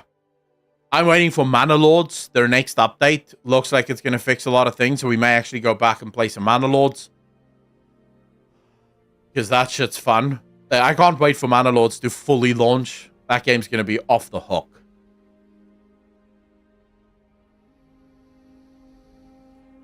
No, don't like Total War games either. There is a game that I started playing not too long ago. Hold up. Let me see if I can find the name for you guys. I'm trying to...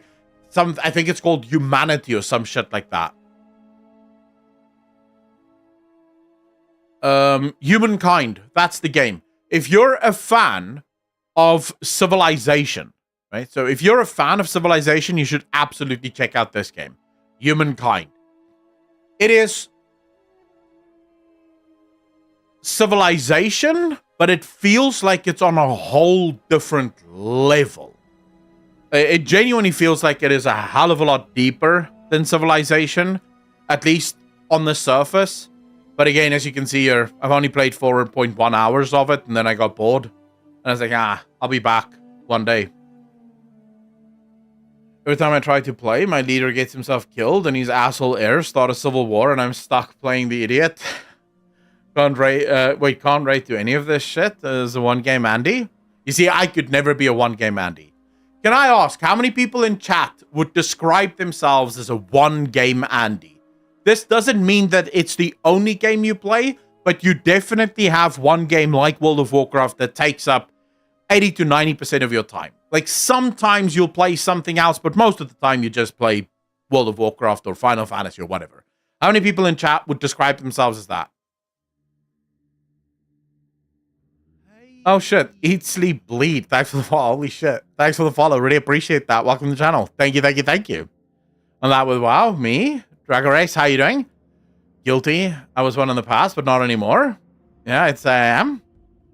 Case in point. I started at the same time as Aspen 2. Also, best shooter game is Battlefield. Sad to me, I want to be more of a WoW Andy, because I'm not even good at the game. But I don't know how you guys do it. I'm actually a little...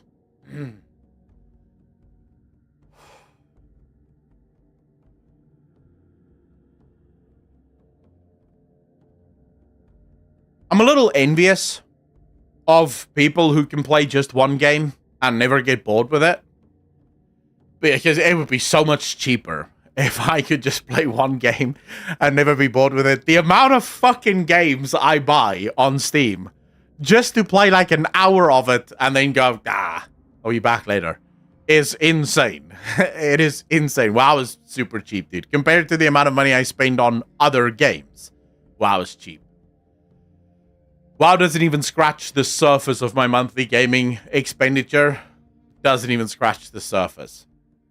Core loop of the game plus stuff to do equals good one game Andy game. No. See, I get I can play WoW for about outside of expansion launches. So when an expansion launch, I can usually put like a good 2 weeks into the game. But outside of expansion launches, I can play at most about 2 or 3 hours of World of Warcraft. Then I'm like, okay, that's it for me. I'll be back maybe in a month or so. Thought about going back to Mythic Plus grind. What do you mean going back to the Mythic Plus grind? I've never been on the Mythic Plus grind. You mean Mythic raiding? I've always been much more like a Mythic raider. I don't like dungeons, but I like raids.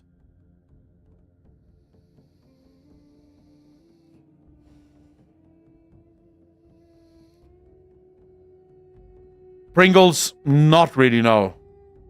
The amount of, like, I can't join another guild because I tend to hate guild masters because most of them are power-hungry little fucks that make stupid decisions that I don't agree with, and then I start arguing with them. So I can't join a guild. I would have to start my own guild. Running your own guild is a lot of work that I don't have time for.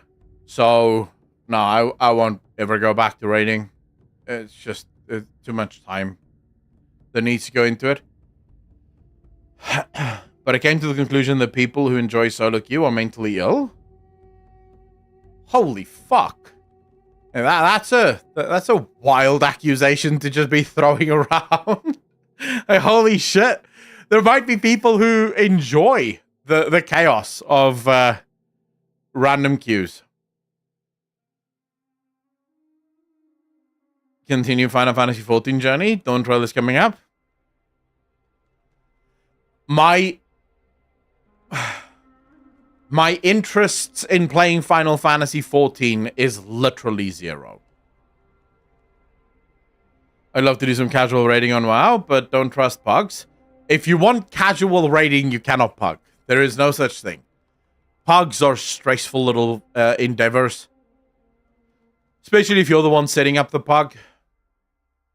Which is usually what I do because I don't trust other people to set up the pugs because other people are silly. Plus, I don't like...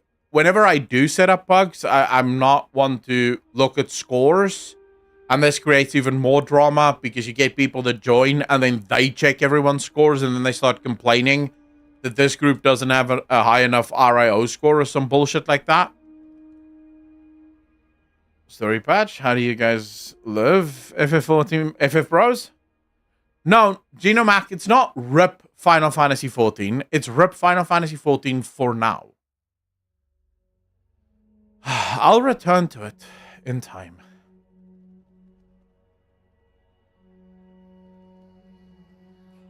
I have played Mountain Blade Bannerlord. Didn't like it. I was thrown in... I did a quest that I had to 1v1 some guy in a fucking Roman arena type thing, majiggy. He kicked my ass and I was like, I don't like this game anymore. So I just stopped playing.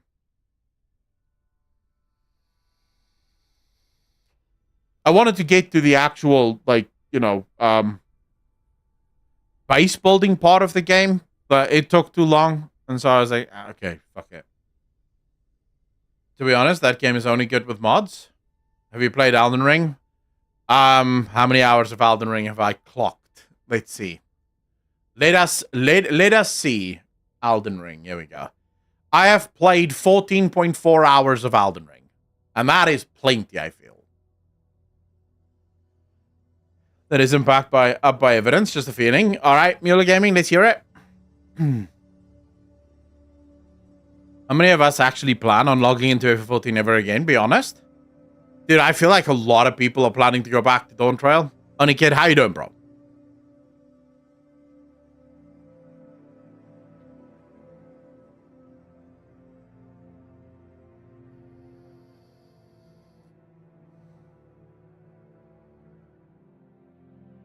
Like Bannerlord is they have complete Game of Thrones and Lord of the Rings mods, for example. Dragon Age 4. Yes, I'm going to play Dragon Age 4 when it comes out. We're going back for Dawn Trail. I'm subbed right now. Prepped up my main.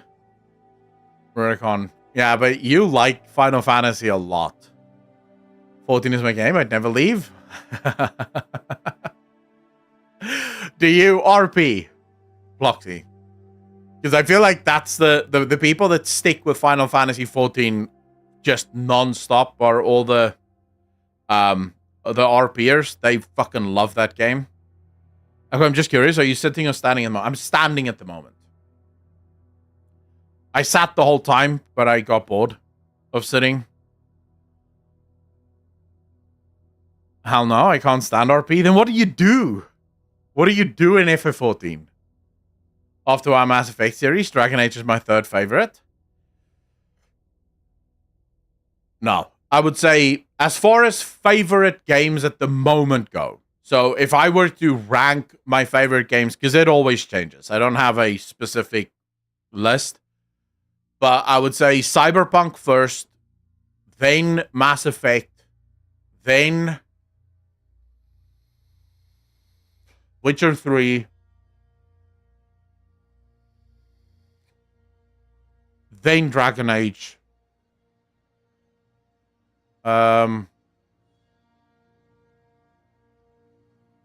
Shit. The other games are sort of tied at the moment. Housing, Glamorous Transmog, and Farming Relics. Did you do... wait, you do know there's plenty of stuff in FF14, regardless of what WoW refugees say, right? I've never seen it. Proof or it doesn't exist. No, I know there's a shit ton of stuff to do in FF14. I'm not bashing the FF14 crowd. Don't come after me. I love you guys. You're cool. I just, haven't played it yet. And yes, Chocobo Racing is my favorite thing in that whole game. 100% my favorite thing. I got so addicted to Chocobo Racing. It was nuts. I got absolutely addicted to that shit.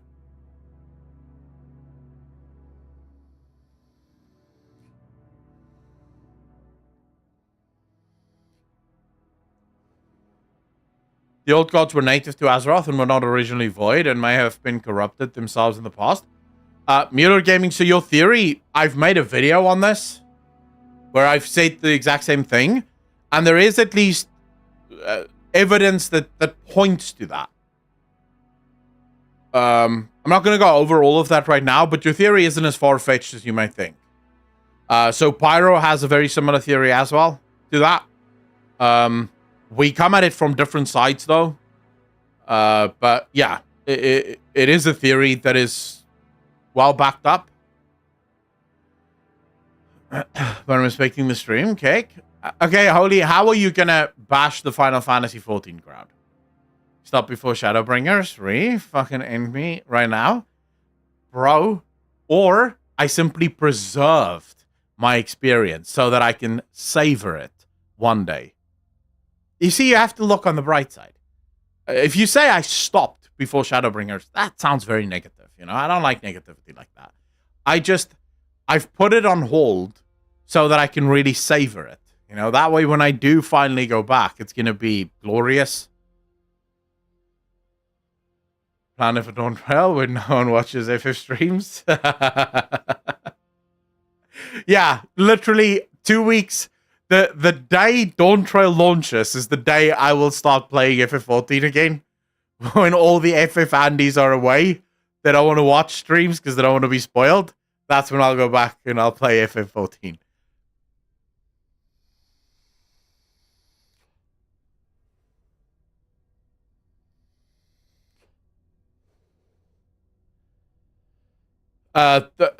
If you think Final Fantasy 14 is weep shit, WoW has way more weep shit than Final Fantasy 14. I thought Final Fantasy 14 was a weep game until I played it. It is not. It is not. There are weep elements to it, but it's like the game itself is very little weep stuff. So you cannot play FF14 and not piss people off? Exactly. What's wrong with weep shit? Everything is wrong with weep shit. Theseus. After I saw the We Are Family cutscene, I stopped taking Wild Lore serious altogether. You can't say that, because we have Chris Mason back. And I don't think Chris Mason is all about the family and love bullshit in World of Warcraft. I think Chris Mason is all about the let's kill each other again. You know, make the Horde and the Alliance matter again. I think that's what Chris Mason is all about. Nameless, no, but I have a friend who every single fucking time we start talking about MMOs, he just goes, you guys don't know what you're talking about. I played Lineage 2. Now that was a hard game. And then no one asks a question, right? No one gives a shit. But then for the next 2 hours, this motherfucker mouths off about all the hardcore stuff that happened in Lineage 2. So now, whenever he does do that, we all just go, yeah, bro, we know Lineage 2, it's all good. And then we just continue. Like, don't even get him started, because he will not stop about all the hardcore stuff that he used to do in Lineage 2. So I know of Lineage 2, but I've never played it.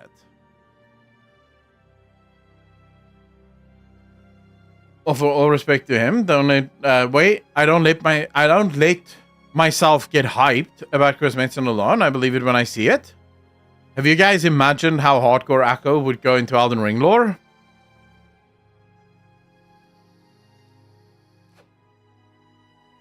Yeah, I don't know. Maybe.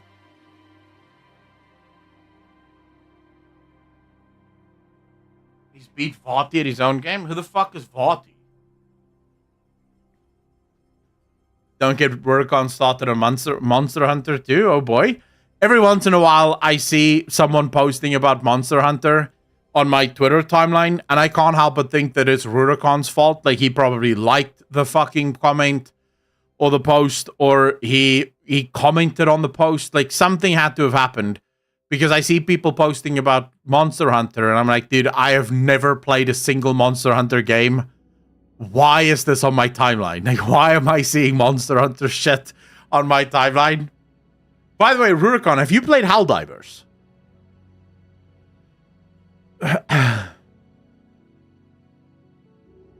So I tried to... You have played Helldivers, and what do you think? I'm still torn on that fucking game. I don't know if I should get it.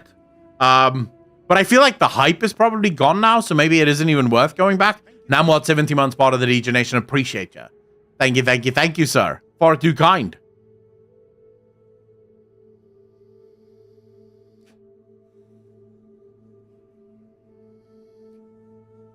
Played a few hours, stopped. Good things about Helldivers. There's still a good player base. Sony sabotaged that game hardcore with their bullshit. Helldivers is good fun if you got friends to play with. I have Rurikon. I could probably get Rurikon involved, and I could get Sebi involved. Oh, Rurikon, I need to talk to you. I've spoken to Sebi as well. I want to set up a podcast. But like a random one. I need to DM you. I need to DM you, and I need to DM Sebi as well. I have a plan. We'll call it the Angry Old Guys podcast. No, we won't. We call it the Degen podcast. I like Helldivers, but the community managers and Sony BS, I dropped it. Go for real with Sebi and Ruri, KW. Dude, that's exactly my thoughts. Like, get Sebi and Rurikon on there and just fucking fling out. Things are about to go into hyperdrive, though, with Summer Game Fest and Elden Ring. Yeah, I know. But, yeah, it will probably be an offline recording, Rurikon, so we'll choose a day that worked for everyone. And then I'll have Adam, my editor for the Akalon TV channel, probably edit that shit. And I have not decided yet if I maybe want to start a whole new channel for the podcast. They have that podcast be on its own separate channel, with its own Instagram and its own fucking TikTok or whatever you have to do TikTok these days, don't you? I hate that. I hate TikTok. Yeah, I already have Anchor FM though, so I'll definitely set that up. Put it on OnlyFans. I could probably do that. Sebi will get his dick out. What about the Skeptic Oak channel? No, Moni. If I'm doing this, I want to do it from scratch with a brand new channel that both Sebi and Rurikon is involved in.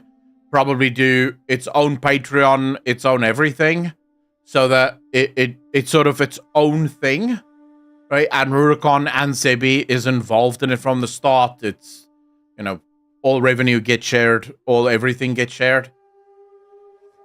So that way you have, you know, this thing that can or can't take off. It depends, right? How many people want to see three dudes get angry the whole time at video games and just at life in general?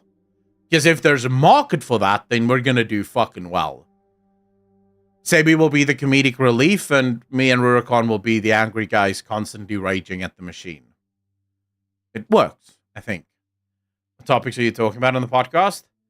Like I said, it'll be life stuff. It'll be just random shit and just gaming stuff in general. Like, more gaming-centric, but just life also. You know, just talking about mad shit.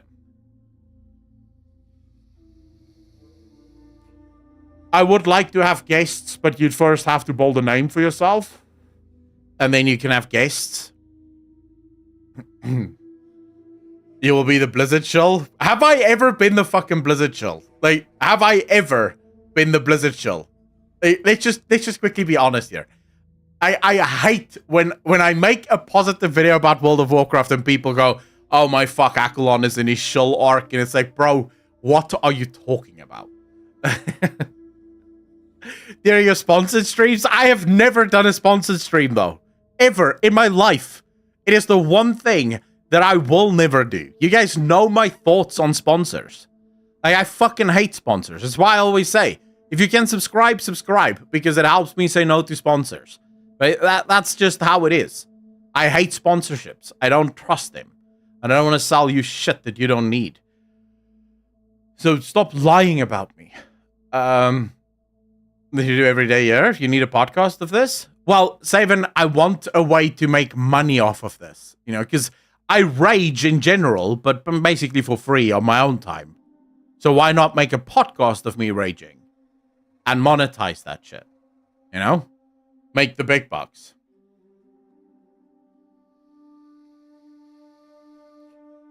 Kyle, just to be clear, the Shill Show, the old podcast that we used to have, was ironically named The Shill Show.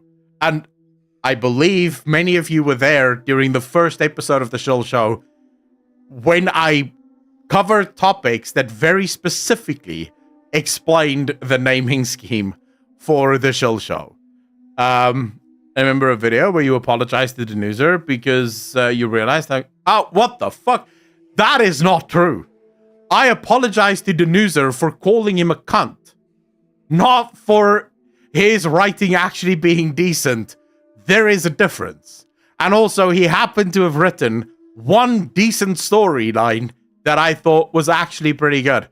And that is what I apologized for, is that it seems like he can, every once in a while, on accident, write some decent stories. But I apologized for calling him a cunt. That is not the same as apologizing to him, you know, mainstay for all of the shit that he's caused. I love Shill Show. Shill Show Reforged. Well, how's the Shill Show different from Baron's Chat, though? I feel like Baron's Chat and Shill Show, I feel like Baron's Chat takes what the Shill Show was and merges it with something new, where I cover a few topics, but mainly I cover the topics that you guys want to talk about. And Rurikon, I'm definitely going to DM you, and I'll DM Sebi as well, so we can sit down and sort of talk about the logistics of stuff and how we want it to play out. Even a can be right twice a day. True. We're conceptualizing the new podcast now, I guess. I've been thinking about this podcast for a while.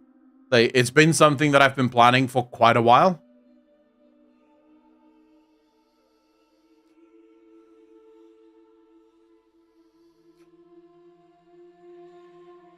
I could apologize like this to the Denuser.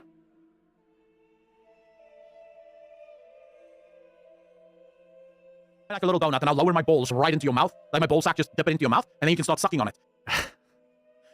Why is it so fast? Like, holy shit.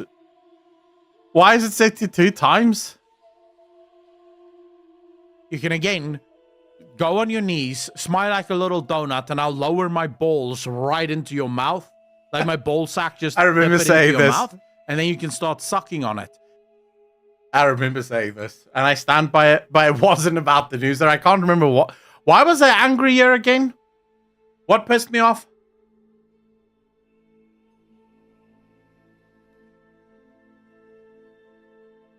Something pissed me off, but I can't remember what it was.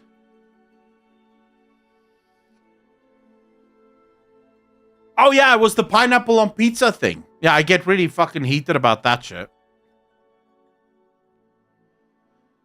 I remember now, yeah. It was the pineapple on pizza. I get pretty heated about that conversation. Because most of you are wrong. I know I'm rude as fuck, but I'm here to hang with you. Saber, what do you mean you're rude as fuck? You've never been rude?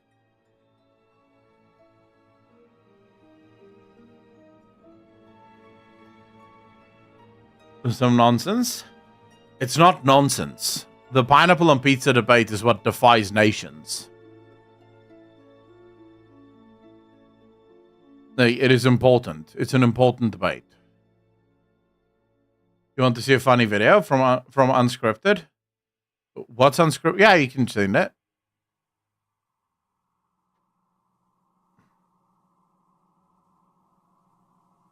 Pineapple does go on pizza. I agree. I agree.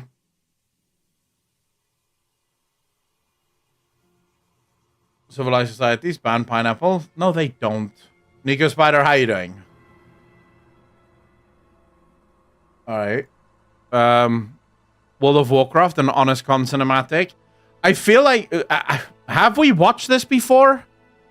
I feel like we've watched unscripted videos about World of Warcraft before, or am I just like, is this a new one? I feel like I've watched this before though.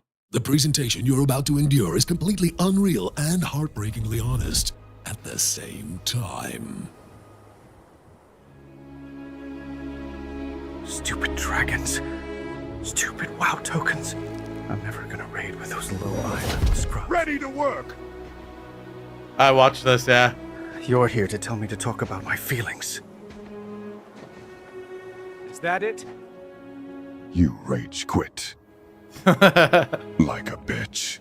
But brooding like a night elf changes nothing.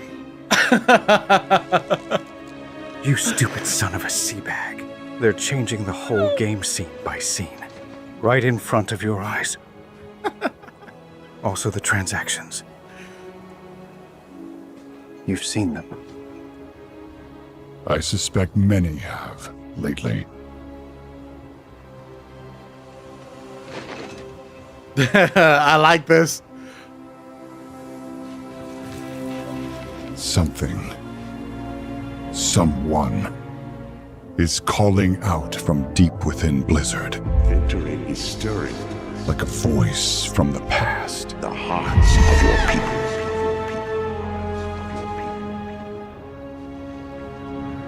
Better stories are coming, Anduin.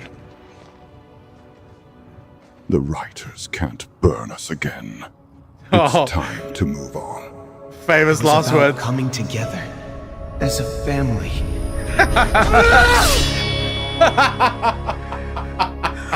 I can't take Blizzard's shit anymore. I have no hope. Not after what I've seen. Not after what they've done. I feel They are this not pain. their past, Anduin. They have Microsoft money now. Perhaps it's enough. Yeah. I trust them.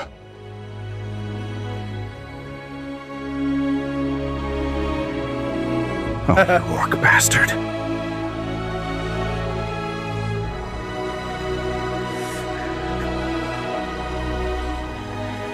I did rage quit like a bitch. Time to come home.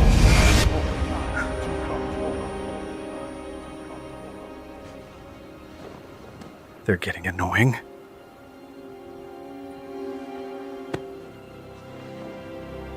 Look, Whatever's coming, I'll raid with you. On Tuesdays and Fridays. But I'm not paying a cent more than my subscription. Do they still sell gold?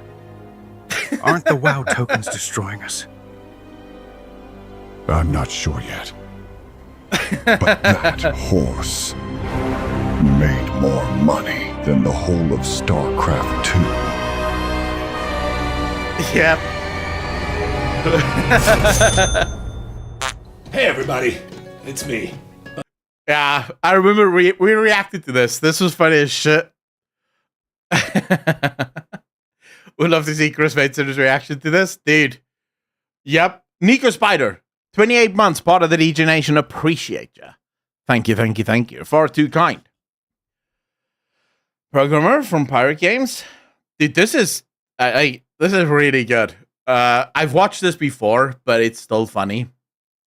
Still funny as fuck, man. And in this instance, I can understand Anduin's pain. I feel the same way. It's 2024. All right, fine. You guys wanted me to watch this last night, but I wasn't in the mood. I was busy farming. But we'll watch it now then. Gamers are the biggest threat to American society. Okay. It's 2024, and they've gone and done it again. We're back with another attempt from the United States government to tell everyone how video games are causing violence in the world, creating extremists, and most importantly, how they plan to stop it all. This time, the leading cause of extremism is apparently content creators, live streamers, and of course the returning classic, memes. I read this 45-page document that was created by a branch of the US government, so come with me on this magical, mystical, and often confusing carpet ride to discover how you, once again, are the problem. Of course. First things first, who exactly wrote this report and what's the overall goal? It was created by an organization called GAO, also known as the US Government Accountability Office. This office is funded by and directly reports to the US Congress, with the lead position being called the Comptroller General, a position that is assigned by the US President. The GAO exists, in their own words, to help the government save money and work more efficiently. They basically... Wait, they have a department for this? This department never does its job, though. Like, when is the last time the US government has been efficient at anything? Like, this just sounds like a very inefficient way of making yourself efficient.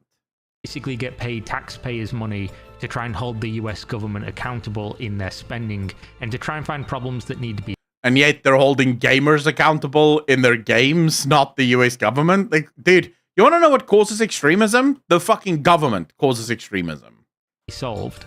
This time, the problem they found that needs solving is gaming and social media. I'll read you in their own words why exactly this report was initially created. Okay. In recent years, content on social media and gaming platforms that promotes domestic violent extremism has influenced several high-profile attacks, according to experts and agency officials. As a result, some social media and gaming companies, as well as federal agencies, are making an effort to understand and address online content that promotes domestic violent extremism. GAO was asked to review domestic violent extremists' use of social media and gaming platforms.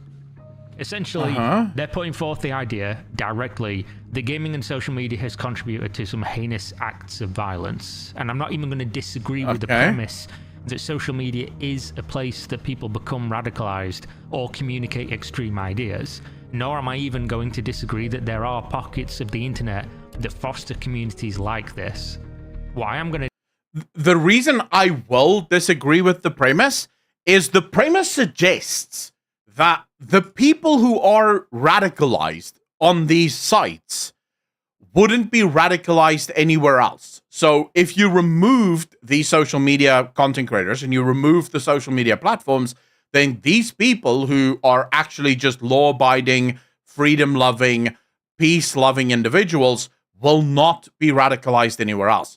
The fact of the matter is that it is a very specific type of person that gets radicalized by stuff, right? And they're going to get radicalized somewhere. If you remove them from the internet, they'll just meet in the local pub and they'll get radicalized that way. I'm reminded of a gentleman in history that didn't need the internet in order to radicalize an entire country in going to war with the rest of the world. So it is doable, very much so.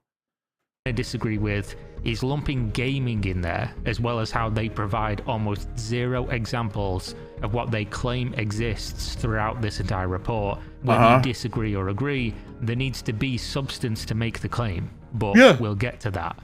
Okay. So let's go over some of the greatest hits of the report. On the very first page, they essentially present a pipeline of extremism that stems from live streamers. The pipeline, in their words, goes from a live stream to video hosting sites, then to social media platforms and forums, eventually landing on user sharing. Now, obviously, they're not talking about your average Twitch streamer who plays Fall Guys or World of Warcraft. They're talking predominantly about those fringe streamers that are deplatformed from most of the mainstream websites. The types of people who are most likely deep down conspiracy rabbit holes and foster an audience that are probably on the way towards some pretty extreme beliefs. This is a very real thing that exists. My issue with the usage of this, of course, is that there's almost zero context about what or who they're talking about. They just... Well, there won't be any context because the government isn't a scalpel. It doesn't remove problems surgically. It comes in with a sledgehammer. So if the government were to act on this, they would literally just ban live streaming outright, because that's the way the government solves things, you know? So yeah, this is actually a little bit annoying. Throw this infographic out there. This becomes a much bigger issue when you start to introduce the gaming aspect, which they essentially lump in with this entire report, using the very real social media bubbles of fringe content to smuggle in gaming as some kind of Trojan horse to Congress. This becomes apparent when you look at their inclusion of an ADL, Anti-Defamation League, article, which represents gaming as a whole as some kind of breeding ground for, and I will quote them here, white supremacy. The ADL report I also read, just to make sure I wasn't getting my wires crossed and I had all the information at hand. The GAO essentially used this ADL report to inform what they're talking about here. This is one of only like 8 sources that they cite in this report to Congress. So the ADL article is important to the points that they're making. And the ADL essentially claims that, quote, more than 4 out of 5 adults, 86%, aged from 18 to 45, experienced harassment in online multiplayer games. One of the few things in the article... Can I say something? And this is going to be a very hot take. We should bring back bullying. Bullying should be normal in schools again. Because I can tell you right now, the reason 9 out of 10 or 8 out of 9 young adults, 18 to 45, have experienced harassment in video games is because while they were playing League of Legends, some guy said, "You stupid fuck," and that's harassment. Oh, he harassed me? No, he just called you a stupid fuck. There's an easy way to deal with that. Keep playing the game. You stupid fuck. That's not harassment. We've watered down the term to the point where anyone that says anything slightly mean to you is now harassing you. We should bring back bullying. There are far too many kids today that have never been told their ideas are stupid. Like, far too many kids. Back in the day, when I was in school, if you were pulling, to the side, you were doing things that's weird and everyone fucking didn't like you, you get bullied. You get back in line, you fix your shit. Nowadays, there's far too many kids that think their assholes don't stink and they can do pretty much whatever they want and no one is going to do anything to them. Their parents don't fucking discipline them because their parents are trying to be cool parents. We should bring back bullying, bro. Article that could explain them reaching these numbers of harassment is this infographic of data, where they asked 13 to 17-year-olds if they experienced harassment and then broke it down by categories. The categories include things like disrupted play, such as trolling or griefing, which made up the largest chunk, and how the hell is that harassment? Called offensive names, which came in closely behind. So what? But what offensive names? Like calling you a cunt, calling you a fuckhead, calling you a dickhead. What's the offensive name here? They're calling harassment is basically if somebody says you're shit at a video game, goes AFK in a ranked match, or intentionally feeds, team blocks you in FPS, something like that, something griefing or trolling you, they're basically using this to present an argument that gaming is full of these really bad people and it's extremely toxic and hateful, which seems pretty fucking out there as a concept to me personally. They then go on to use this data to claim that, and I'll need to quote you on this just to outline how stupid it is, as a result of being targeted by hate in online games, 30% of young players said they always hide their identity when playing online. Now, I've been playing video games online since 1997. I've never once not hidden my identity in video games. Yeah, like other people just walking into fucking Orgrimmar saying what their name is and their social security number. Is this like how it's supposed to be? Like, you should just tell people your real name. Like, what? Like, I have never walked in, and it's not because I'm afraid of being harassed. I have never joined a group or a party in any video game and immediately went, hey guys, my name is Stefan. I'm a dude. I live in South Africa. How you guys doing? I'm a YouTuber, by the way. Like, never. That's never even crossed my mind. So I would say 100% of non-retarded players hide their identities online because no one gives a fuck. I don't make my character name my actual full name. I don't make my character look like me. I don't change my display picture to be a picture of me. Yeah. Nobody does this. We all inherently hide our identity just by virtue of existing in video games and always have done. We create usernames and gamer handles and tags. So this makes zero sense to me. They're trying to basically say that due to somebody trolling you in a ranked match or calling you shit at a video game, whatever it's going to be, which we all know people do, they all say outrageous things in games to just try and offend you. Nothing about you personally, probably, because they don't even know who you are. The ADL's trying to make this link that due to that, and they've shown the data, the majority of it is coming from these two groups of what they call harassment, to say that this is making young people hide their identity. And if this is what you're putting forward, I have to question your credibility or what your goal is if you're dragging this into your report as if it made any sense or contributed towards an actual point. Now, this is where it gets wild. They also polled kids, literal children, ages between 10 and 17, asking if they had been exposed to white supremacy. They even specifically outlined to the children that by this they mean the exact concept of believing white people are superior to other races and white people should be in charge. That is a quote. Apparently 15% of kids said yes, they have been exposed to this in multiplayer games. At which point I'd ask, what the fuck are kids playing nowadays for this? Yeah, I would like to know, what do you play? Dude, I've played games my entire life. I've played online games for a big chunk of my life.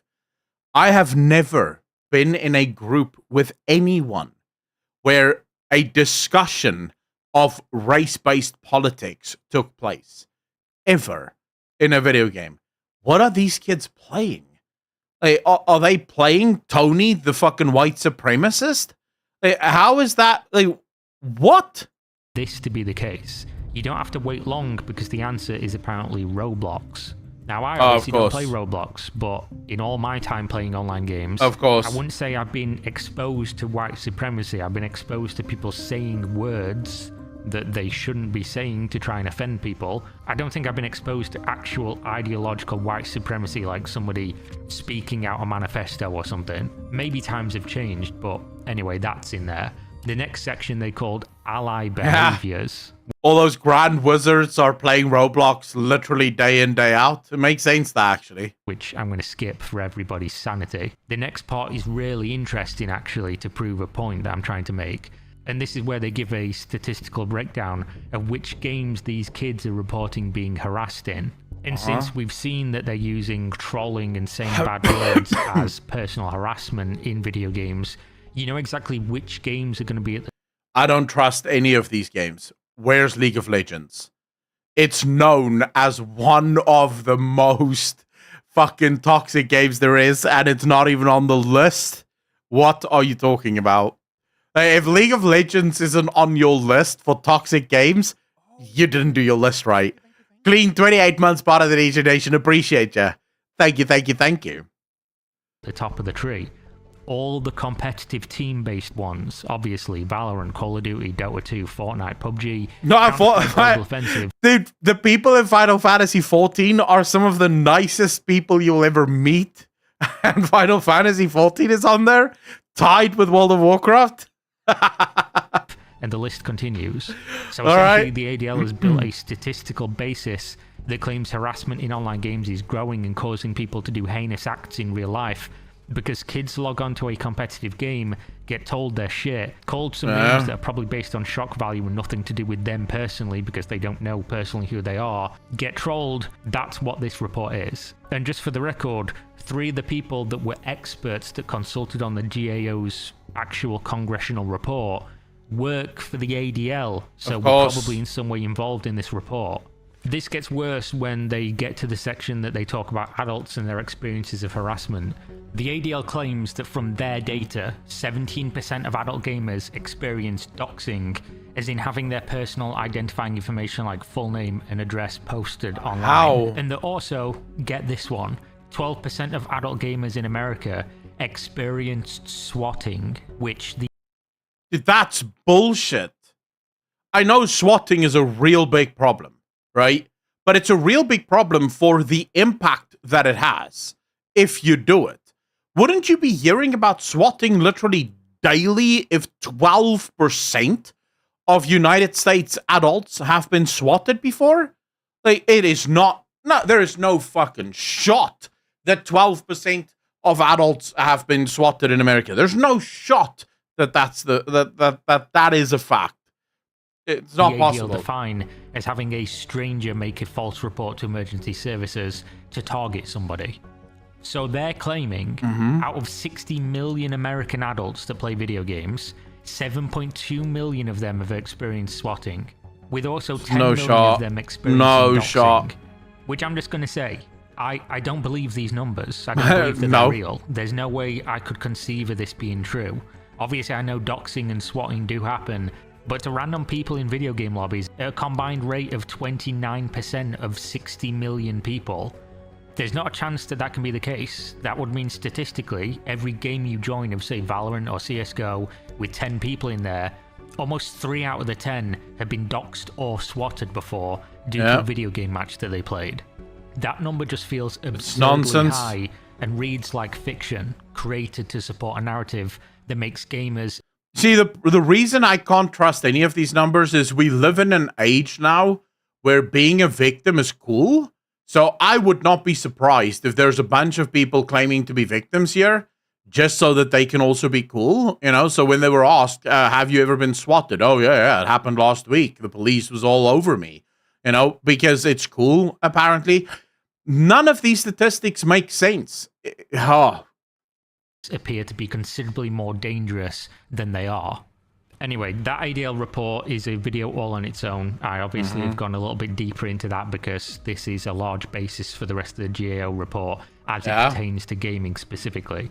I just wanted to give you a background on what this report was using when it was presenting this narrative to Congress.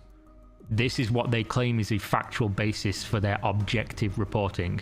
Now, not only do they use this ADL report as a source, they also use the Department of Homeland Security report called Homeland Threat Assessment 2024, the Federal Bureau of Investigation and Department of Homeland Security report called Intelligence Assessment and Data on Domestic Terrorism, a January 6th report on domestic terrorism, a PEW Research Center social media fact sheet, Entertainment Software Association's Essential Facts about US video game industry, and last but not least, the US Secret Service Mass Attacks in Public Spaces report. You can find all of those within the main GAO report, which I will link below. So it seems like most of the gaming inclusion here comes from that ADL report, and that specifically comes from a mass shooting event in Buffalo, which they link to gaming because... I'm just saying, I probably wouldn't be as nationalistic if it weren't for Blood and Iron on Roblox. Bro, if you are a nationalistic racist, you would have been a nationalistic racist even if it wasn't for Blood and Iron on Roblox. Because the shooter released a manifesto stating he was radicalized by a Roblox custom game, which we've seen before with people claiming after they've done something really bad that a video game made them do it, which is obviously nonsense. It's not. Well, it's sort of like whenever a kid gets into trouble, you don't trust the words that are coming out of their mouth right after that, because the kid is always going to try and blame someone else. While I was growing up, the quickest way for me to guarantee that I'm going to be spanked is if my parents asked me, why did you do it? And I answered, oh, my friend made me do it. I was not allowed to do that, ever. I was told in no uncertain terms, you do not, because you're intelligent, you're an intelligent human being, you get to make your own decisions. You do not blame other people for your fuck-ups. Right? So I could never use that as an excuse. Why did my parents think that it was important enough to make that a rule? Because everyone knows how kids are. If I can blame someone else for my problems, then, it's not my fault. I'm reminded of the Friends episode where Ross gets found out for being high, right? In high school or in college. And he goes, my friends made me do it, right? To his mother, because his mother forgives him when he claims that his friends made him do it. That's sort of what this is, and the reason we make fun of it is because that is how it happens. That extends to adulthood decisions. And I 100% agree with you, right? I 100% agree with you. I think the problem is if a kid... So remember, adults, and this is something I figured out, I think, pretty much the same as everyone else will. Like, if you're in your 20s right now, you may still suffer from this, but trust me, things are going to change for you very, very fast. I remember as a young guy, I would look up at my dad, or I would look up at older gentlemen, older people, and I'd be like, man, they have everything sorted out. They're so wise. They just know what they're doing. And then you get to their age and you realize, dude, they don't have anything sorted out. Like, whatever you have sorted out is what you have sorted out, right? Your age does not make you wise. You are either wise or you are not. You either spend time trying to gain wisdom or you have no wisdom. The age is just a number. It doesn't matter. So if you teach a child that they don't have to take responsibility for their own actions, you're going to deal with an adult that will never take responsibility for their own actions. And if you think that adults like that don't exist, there are plenty of women that will tell you of men that they've dated that never take responsibility for their actions. And you can ask them, how much fun is it to date a guy like that? Frame, Curious W, Wonders, how you doing, bro? Engaging in reality. I don't know why we'd believe these people. There's obviously something wrong with them to do that in the first place. So to then say what they've written or said makes them a trustworthy narrator, and we should take on surface level what they think did this to them is ridiculous as a concept. Yeah. It's never the video game. It's always a mental health crisis and a failure of society to help that individual. The avenue or venue for the radicalization is hardly relevant, nor is it ever the actual video game. It's always people they meet who share similar ideas, which then makes it not about gaming at all and about the core issue of mental health. Is there a particular person that radicalized you the most? Yes, and his name is Brenton Harrison Tarrant. Brenton's live stream started everything you see here. Brenton started my real research into the problems with immigration and foreigners in our white lands. Without his live stream, I would likely have no idea about the real problems the West is facing. Dude, you obviously went to his live streams looking for that information. It is so... This is the... Oh, fuck me, man. Like, how can you not read that sentence and just... It smacks of manipulation. This sentence is a manipulation sentence.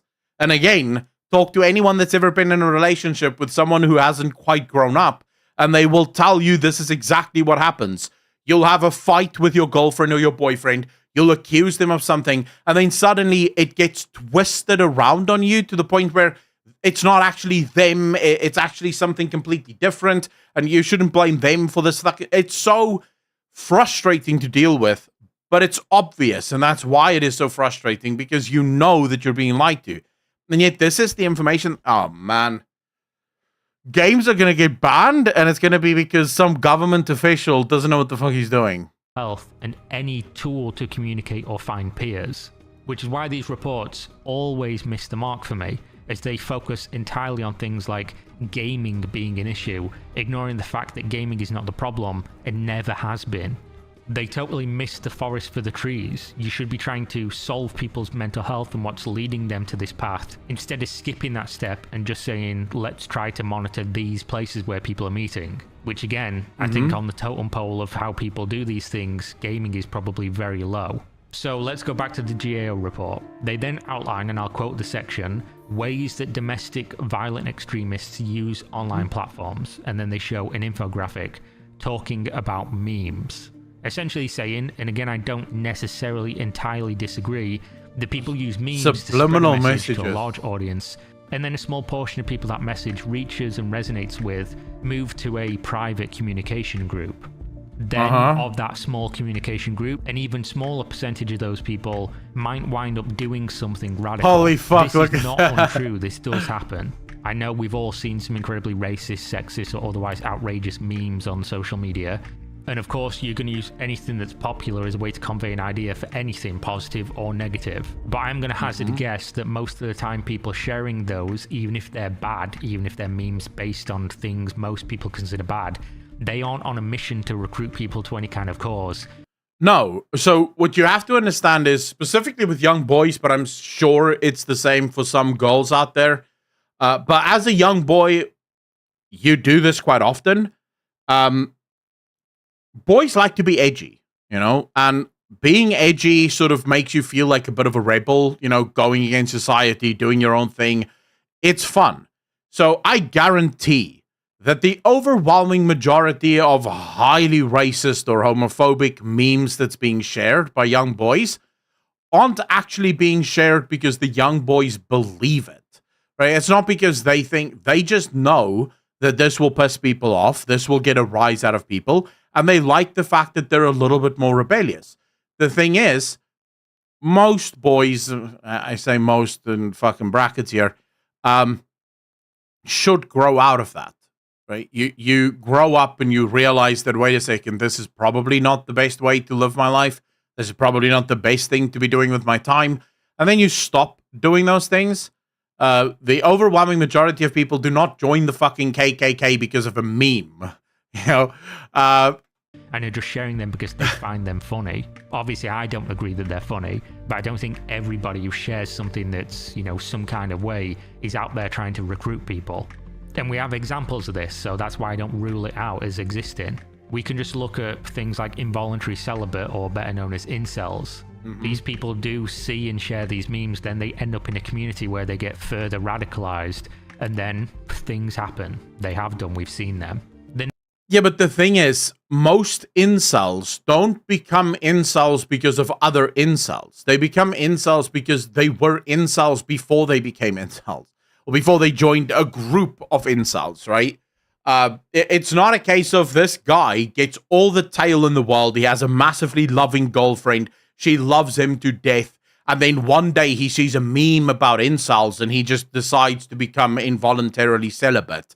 That's not how that works, right? It's men who are either maladapted to society or generally struggling because society is very fucked at the moment.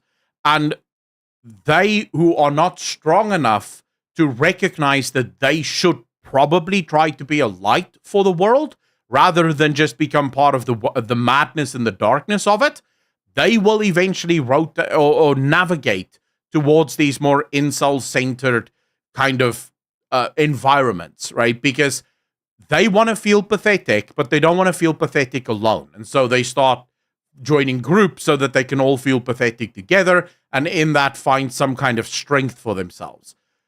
You should obviously not do that. If you really feel that the world is against you, then fucking become a light for the world. Change who you are and become something to aspire to. Don't just, wallow in your own self-pity, which is what most incels do. They sort of start wearing it as a badge of honor, which it isn't. Only one world war, but they're always starting some shit. The in incel is involuntary. You don't choose to be an incel. Yeah, but according to the government, you do choose to not choose to be an incel, though, Apocalypse.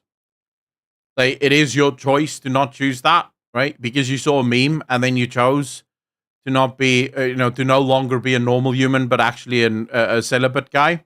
The next section discusses the mass shooting in Buffalo and makes an absolutely wild leap of logic. They claim that due to the gunman putting a camera on his head and then carrying out the attack, that he was, quote, replicating the visual style of a first-person shooter game, which is utter fucking nonsense. It's just a convenient place to put a camera, which is why it's used in pretty Yeah, I'm sure if he had the penis size for it, he'd put it on his dick.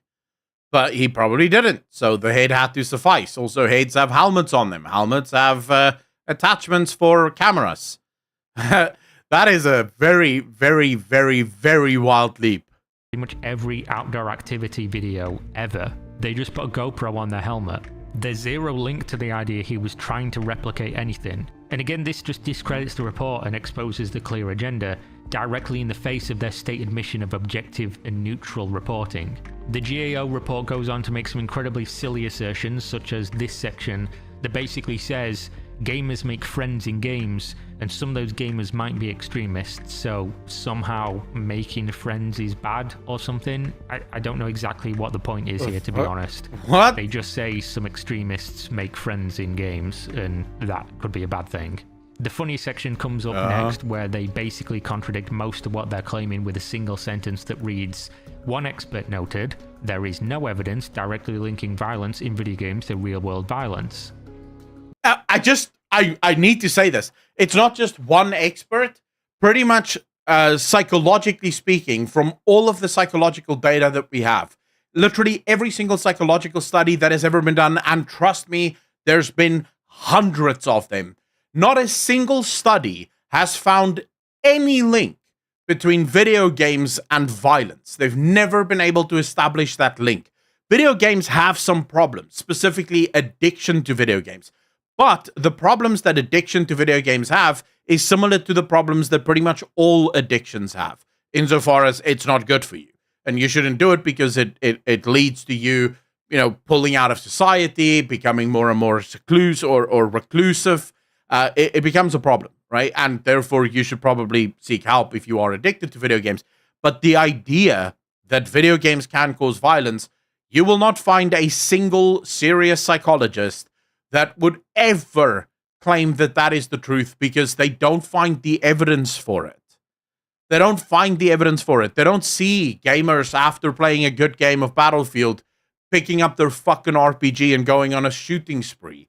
That's just not what they see. The gamer playing a good game of Battlefield, getting up, popping some frozen pizza in the microwave, eating his frozen pizza, and then going to play Battlefield again. Right? That's what they're seeing. So, better be addicted to games than alcohol or drugs? Alcohol, no. Because the problem with addiction isn't the substance, it's the addiction. So to claim that, and I don't want to make this too philosophical because obviously we're just having fun here, but the problem with addiction is that it's not the fact that you're addicted to alcohol or drugs that is destroying your life. It's the fact that you are addicted that is destroying your life. Believe me, video game addiction can be just as destructive as alcohol addiction. The only difference is, with alcohol addiction, people looking from the outside in can absolutely see the addiction. Gaming is a bit harder because most people don't play games in public, obviously. There are also studies that say cartoons are problematic for children. For example, Tom and Jerry, it encouraged aggression. Are those peer review studies, though? Because I doubt that, because, I mean, technically speaking, you can find studies on everything, right? No matter what you want to claim in this world, there will be a study that kind of backs it up. But then usually those studies don't hold up under peer review. So when people try to replicate those studies, they don't find the same results. The studies that I'm referring to here, Steven Pinker had an entire interview about this where he listed, I think 40 or 45 peer-reviewed studies that they have replicated and have found the exact same evidence for. They don't find any causal link between gaming and violence. Is the cure for aging? Source: one lady lived 100 and said she drank Dr. Pepper every day. Studies show the US government are violent extremists and need to be stopped. Biased studies outnumber the genuine ones. In the interest of staying a bit more serious, I think one of the biggest problems that we have in society today is the access to the general public have to scientific studies. The problem with the overwhelming majority of scientific studies is they're not written for the general public. They're written for other scientists. And also, anyone can submit a scientific study. Literally anyone can. The problem, obviously, is trying to... oh, shit. Z Vengeance. Thank you so much for the sub, man. Really appreciate that. Thank you. I've been dodging those, like Neo, for so long. Wait, who gifted you a sub? Namwad with the gifted sub. Really appreciate you, fam. Can I get some hearts in chat? Please. Thank you, sir. What was I saying again? Oh, yes. The access to scientific studies. Scientific studies, anyone can submit scientific studies. The only time a scientific study becomes real is if it is peer-reviewed and the peer-review papers find the same evidence. So it looks as if this could be true based on all of the peer-review studies finding the same evidence. And even then, scientific studies are rarely, if ever, proof of anything. Because what most scientific studies are simply a new method of finding avenues to research. Most scientific studies aren't about proving shit. It usually they'll do a study, say for example, on climate change, right? And they do the study on climate change, and then the paper will come up with gaps in the research. And the point of the study isn't to show whether or not climate change is real.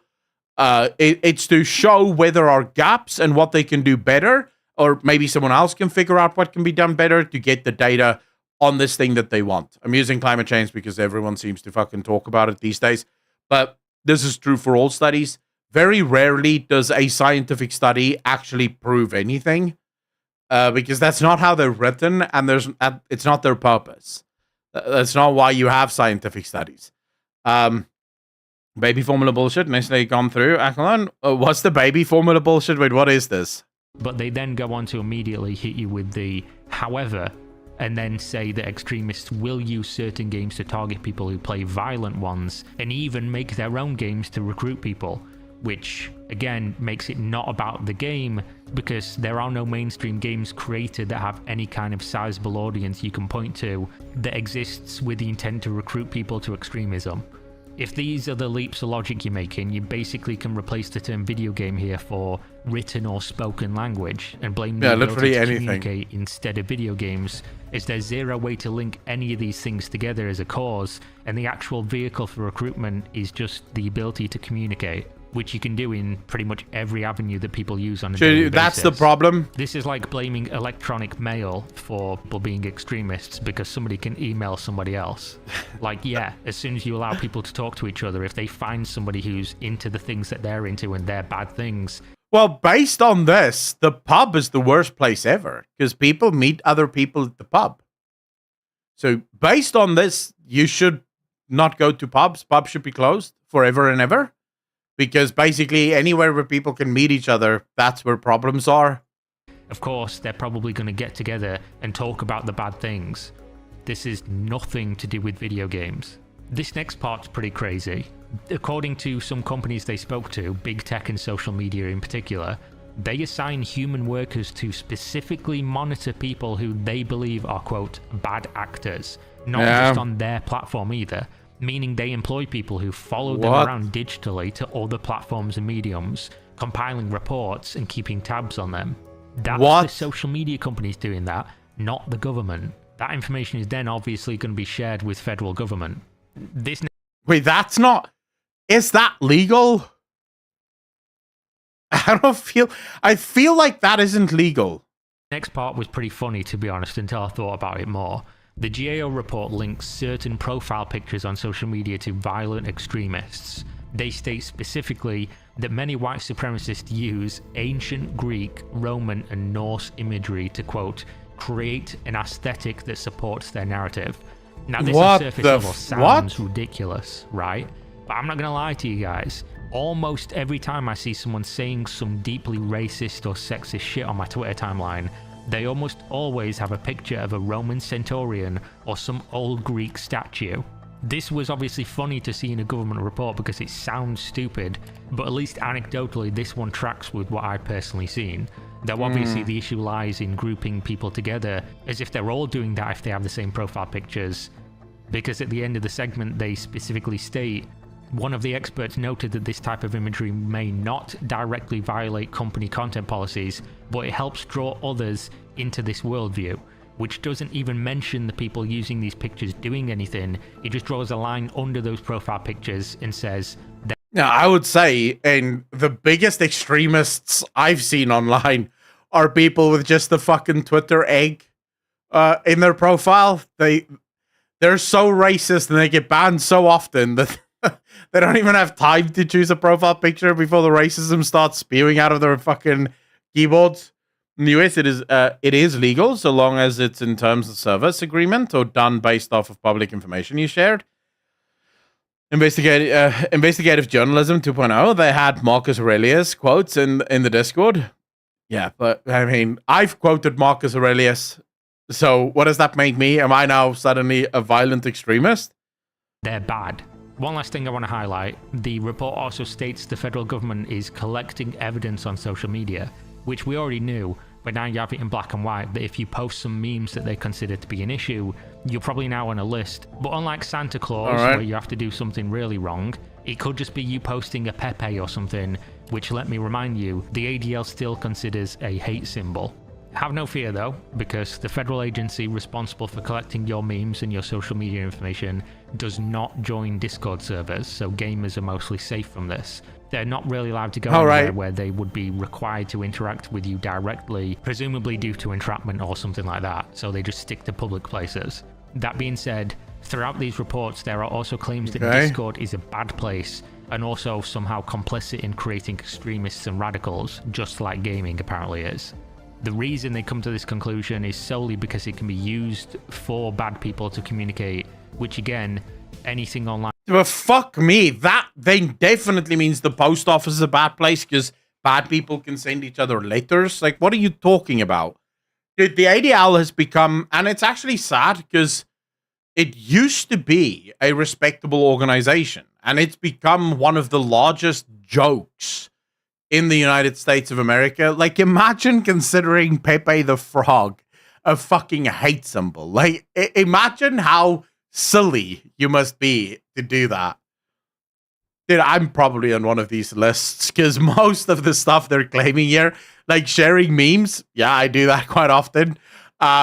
Making edgy jokes, yep, that's me too. So I'm probably on some lists, like the American government is watching me very closely. Line can be used to communicate by bad people, but they obviously feel the need to point at gaming and Discord specifically. And I have a Discord. Clearly this report was completely lacking in any form of evidence, factual or objective reporting, despite the claim that that's what the GAO exists to do. They use terrible reports from the ADL that make zero fucking sense, to be honest, to lump gaming into the equation when this report should have focused solely on social media, which they can probably make a much stronger case for. Obviously, you've got big people on these alternate social media platforms that do run live streams and post videos that have some pretty extreme beliefs, some nationalistic beliefs, things like that.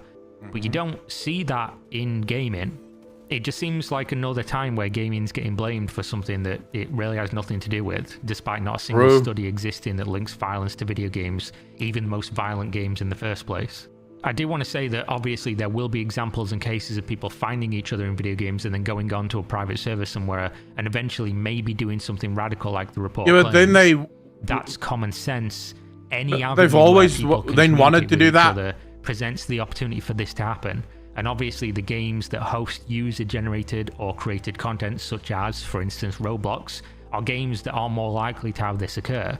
Games that host player-generated content as well as games for children the fuck is that probably game? Do need more strict monitoring and moderation for exactly those reasons.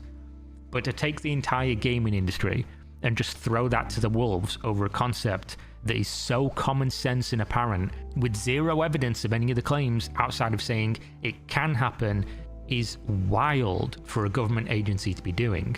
They may as well say the internet, the postal service, the local town board, talking in the street, the telephone system, or any form of communication is the issue. That would make just as much sense as saying specifically gaming is the problem.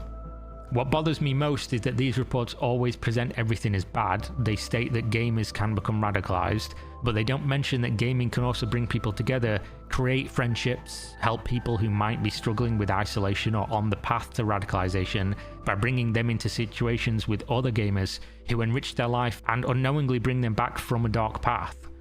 They would rather pretend that gaming is somehow an issue or that any of these problems are inherent to the medium. Gaming can give people a place to belong, introduce them to kindness, companionship, and understanding, but in their world, they only see the bad. And the scary part is that the report was accepted, with the Department of Homeland Security and the FBI agreeing to their recommendation, which is incredibly vague in the first place. Wait, what is the recommendation? Anyway, there we go. Another example of gamers bad. There was over 250 pages of documentation here between the sources. So if you want to go read, enjoy, it will be linked in the GAO report, which you'll find down below. And remember, next time you post a meme, they're watching you. This is nuts, bro. This is absolutely nuts. 14th century Chechnya is racist. Look at all the white folks. Patilin, how you doing? This is what you call look busy. Like, just busy work. You have to somehow prove that your job is worthwhile. And so you just do this, right? Because what else are you going to do? Recommendation is that you need some censorship in your life. As if we don't already have enough. I just feel like every single social media platform give you tools to deal with bad actors, right? You can block them, you can mute them, you can do so many things to get away from bad actors. Why would you need the government to get involved in that shit? And I will go back to what I've said before. I think parents need to become fucking tech savvy. If you're a parent, there is an obligation on you to be equipped to keep your child safe. It is not the role of companies or other people to keep your child safe. What the hell are you, like, why are other people responsible for your child's safety? You should learn how to be tech savvy, and you should learn how to, be ahead of your child and make sure that your child doesn't go to places that they're not supposed to go. And fuck me, if I ever have children, they are not playing Roblox. Like, 100% just no. And it's similar to that, but talks a bit more what the CIA is doing with gaming. I bet there's more extremists in Congress than on the entirety of gaming. I mean, I would not be surprised. I would not be surprised. Oh, fuck me, man. Pulling out for the spy agent. Wait, no, I have not. This is why I can't support the government taking down TikTok without any sort of trial. It's a gateway that leads to them attacking things like Discord or sites that don't comply with political views. I mean, you guys know my stance on that. Originally, I was 100% in agreement with the government for the reasons that they gave for why they wanted to take down TikTok. And then the more I thought about it, the more I realized, wait a second, but there's a problem here. Because once you open the door to the fucking government being able to ban things, that is not a door that can ever be closed. Like, the government very quickly takes out the door, takes out the door frame, and puts up some of those fucking beads that just hang there so that they can move in and out in style, as much as they want. By transforming the way America's injured veterans are empowered, employed, and engaged in our community since 2003, we've been tireless advocates for our nation's finest, improving the lives of millions of warriors and their families. We're committed to helping wounded veterans achieve their highest ambition. This is the Wounded Warrior Project information for those that would like to know. I've heard about the Wounded Warrior thing. Obviously, I'm not from America, so...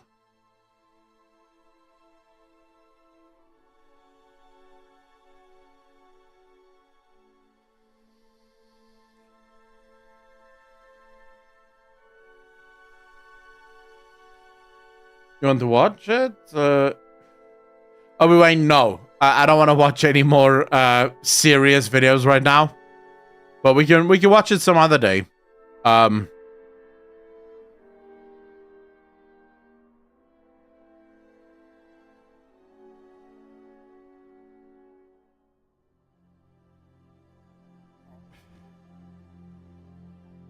can react to Steven. I don't want to react to more fucking videos. Let's just chill.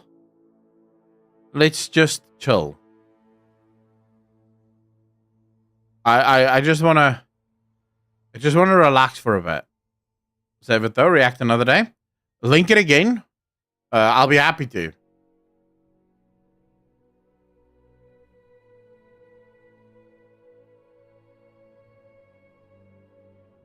Get back to farming. Wow. How dare you?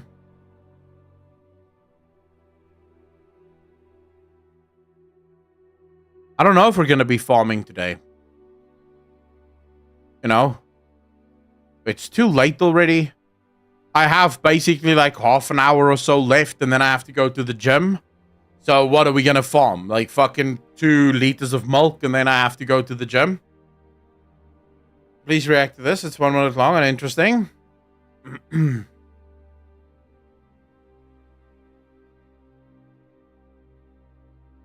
Japan is currently building the... Japan is building a space lift. Why is Japan building a fucking space lift? And I'm pretty sure it won't work, but alright. I don't know if I believe this at all, but alright, I'll watch it. Japan is currently building the world's longest and most powerful lift known as the Space Lift. This incredible feat... So here's how I know for a fact this is not real. It's the AI voice. Whenever I see a video and it has AI voicing in it, I know that it is just a content farm. That's literally all it is. So you have millions of these channels that they literally start channels, and then what they do is they just push the same videos out using AI just over and over and over and over and over again to push propaganda because they want to make money. They just want to be paid. That's literally all they're doing. Feat of engineering will allow humans to travel to the International Space Station, ISS, without the need for a spacecraft. The Space Lift will be able to carry passengers up to a height of approximately... So there's been plenty of studies on this. You can't really build a space lift. It won't work. There have been many studies on this. For 120 kilometers, 26 miles above Earth's atmosphere. Once fully operational, it will take approximately 6 hours to travel from Japan to the ISS. This incredible technology has the potential to revolutionize space exploration by making it more accessible and affordable for everyone. It could also enable new scientific discoveries and collaboration between astronauts from different countries. The Space Lift is a joint project between the Japanese government, private companies, and space agencies worldwide. It's a testament to the power of collaboration and the pursuit of knowledge. As we continue to push the boundaries of space exploration, the Space Lift will undoubtedly become an indispensable part of our journey to the stars. I'm so excited to see this incredible feat of engineering come to fruition. Yeah, so you would have to do a couple of things if you wanted to make a space elevator work. Key of which is you're going to have to figure out how this thing remains in place, right? So it's going to need to have a shit ton of force at the top, but then also it needs to match the speed of the Earth, first and foremost, spinning. And then you have to figure out what the hell do you do with all that weight? Because this thing isn't going to be light. This thing is going to weigh millions of tons, which means the foundation is going to have to be strong as fuck, or else it will literally just crumble. It will just fall apart. So there's like a list, a laundry list of things that you'd have to do for a space elevator to work. And it's not, I don't think it's doable. It's going to rip it apart. Space ladders are dumb. Just work on orbital flights via rockets. Well, that's pretty much what Elon Musk is working on now, right? Because if if we can finally, yeah, it will literally, that space elevator, at worst or at best, it simply crumbles under its own weight and you die. At worst, it becomes the world's most fucking dangerous slingshot. Because at some point, the speed with which you're going to detach from that little thing is going to throw you out into space at some speed. Like, it's just not going to be a workable solution. So yeah, space elevators bullshit cannot work. But yeah, Elon Musk's company, they're working exactly on that, right? Which is, if we can safely launch and land rockets, then it becomes much easier for us to start building actual space stations in space. Because there's this whole thing of, how do we build an interplanetary ship? So in other words, a spaceship that can actually go to different planets. You're going to need a big fucking ship, right? Because that ship needs to take with it a lot of food, a lot of water, a lot of technology that has to be used in that ship. The issue is that if you build the ship on Earth, it cannot be the size that is required to travel between different planets. If you build it in space, it would be the most expensive thing you've ever built, because it's super expensive for us to send rockets up there, not to mention all of the materials that would be required. But if you can build spaceships that can go up and come down, go up and come down, it becomes a little easier. Because now you can actually send people up into space reliably, consistently, in order to start building the spaceships that you need in space. Because that's pretty much where you would need to build those spaceships. Required. Only 9 nanometer has been made. You'd start connect down to Earth. I personally feel like, yeah, there's not much.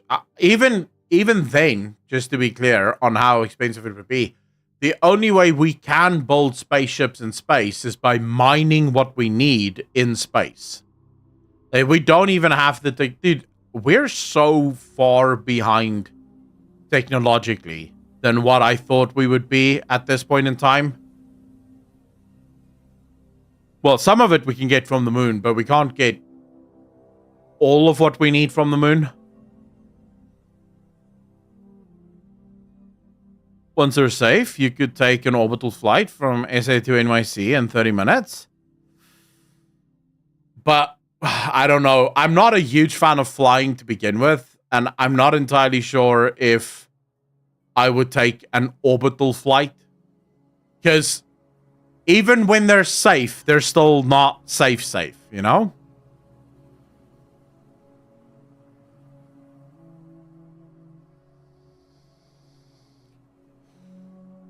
KF9, I don't know. I'm not even entirely sure what technology we do or do not have. Parascopic, how you doing, bro?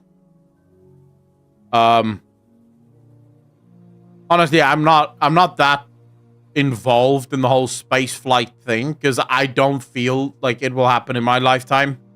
Maybe in 2 or 3 lifetimes from now, but I feel like in my lifetime we're not getting that. Jane, how you doing? What would be better for medium range travel is underground hypersonic magnetic railways that can drive with up to 600 kilometers or even faster.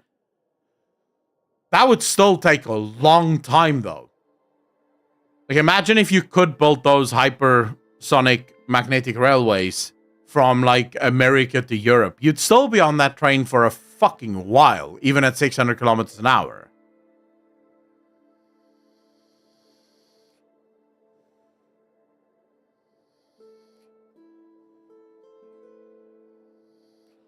Smoke, that's not true. Sadly, that is not true. Nearly every single one of mankind's greatest technological advancements, because remember, scientific advancement works in sort of phases. You usually get a breakthrough, and then that leads to an explosion in science, and then there's a lull, and then there's a breakthrough, and that leads to explosions in science. Nearly every single one of our breakthroughs that have led to explosions in science comes from war. Because during wartime, countries spend a shit ton of money on research, and then they sometimes purely by accident discover things that can help humanity later down the road. So, yeah, as bad as war is, it does lead to greater scientific discoveries. Slow growth, massive adaptation, improvement, and then reaching cap of the tech. Yeah. War, what is it good for? Well, accelerator hooked up to a sling and fling humans to space. Figure out how to park later. GPS was invented for war in the beginning. A lot of things that we have today was because of war. I am pretty confident to know what the next two big scientific explosions are. One, fusion energy, energy hyperabundance. Two, quantum computer. If you think AI is good now, wait until then. It will be insane. Well, I don't think AI is good now because it's not actually AI. We don't have AI. We have machine learning. And yeah, with a quantum computer, machine learning is obviously going to go off the charts. But it'll still just be the same fucking, plan my morning, order me coffee kind of AI.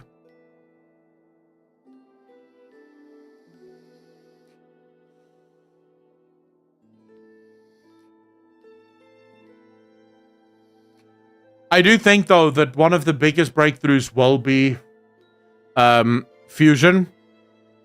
Like, if we can nail fusion, that is probably going to lead to a lot of scientific discoveries, because right now, one of our biggest inhibitors to building the kind of things that we need in order to move science forward is energy. Most countries in the world simply don't have enough energy to fund the kind of scientific experiments that we need to build in order to move science forward. We can end the topic button. We are currently calling AI.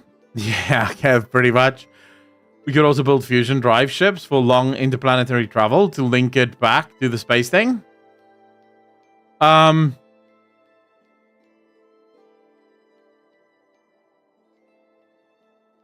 Maybe, but how would it be propelled? A fusion drive core, how would it propel the ship? Because Elon Musk had this great explanation on this. Like, why can't we use nuclear-powered spaceships? And basically, it boils down to, because there is no friction in space, you need to push against yourself. So you need to burn fuel and a fuck ton of it in order to move yourself forward, because you are effectively using yourself as the friction point. If we found efficient ways to store energy, then that would change the world. Why storing energy, Mr. Bongi?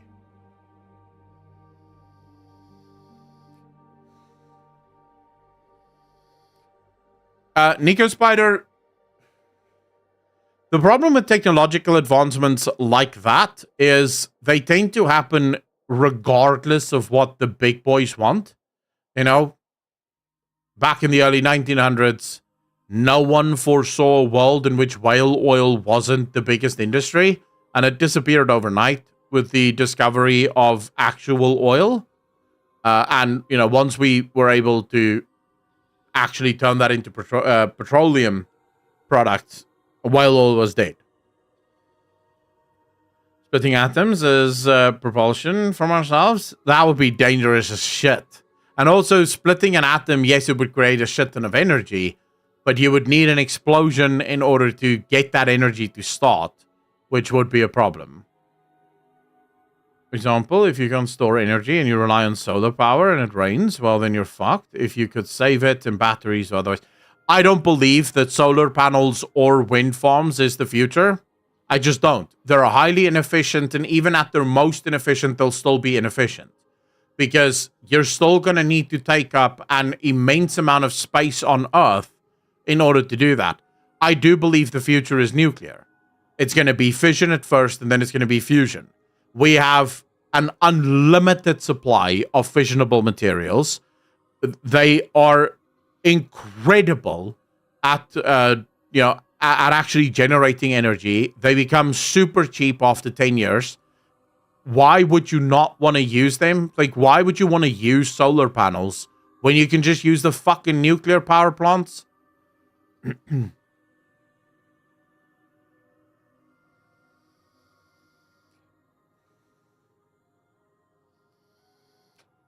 The future is to build... Dude, we will never build a Dyson Sphere. I was watching this video on the Dyson Sphere, and as it turns out, we would need to harvest every single planet in our solar system, as well as every single comet in our solar system, in order to... I don't think that even builds the whole Dyson Sphere. It builds some of the rings of the Dyson Sphere. In order to complete the whole Dyson Sphere, you would need... I think it's like multiple solar systems worth of actual planets that would need to be completely dissolved and absorbed into building a full-blown Dyson Sphere. So Dyson Sphere is not even a thing that we should ever even think about. That's going to be the future. I mean, we've made amazing advancements on fission reactors that we can harvest enough energy from it to turn the fissile material into non-radioactive lead. Well, the truth is, there's a lot of technologies even now being researched to take the existing nuclear waste that we have and reappropriate those rods in order to make even more energy out of them, because fundamentally, most of those rods still have a lot of energy in it. We just don't have a way currently of tapping that energy. So, yeah.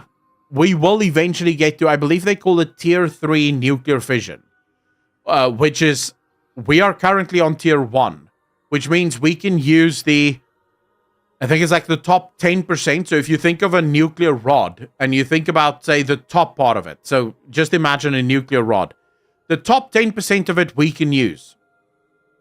Once we've used up the top 10%, that nuclear rod becomes useless. We can no longer use it.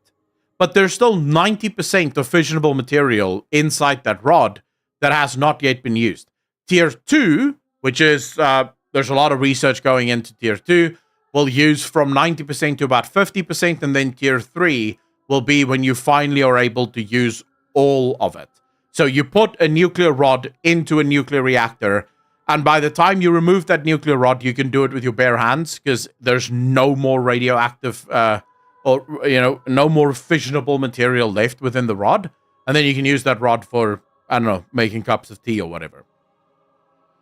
Reactors are the way to go. You could have a grid of smaller nuclear plants that have one giant power plant. Transmission and storage are the limitations. I know South Africa, there's a company in South Africa that's busy planning on building their own modular nuclear reactors.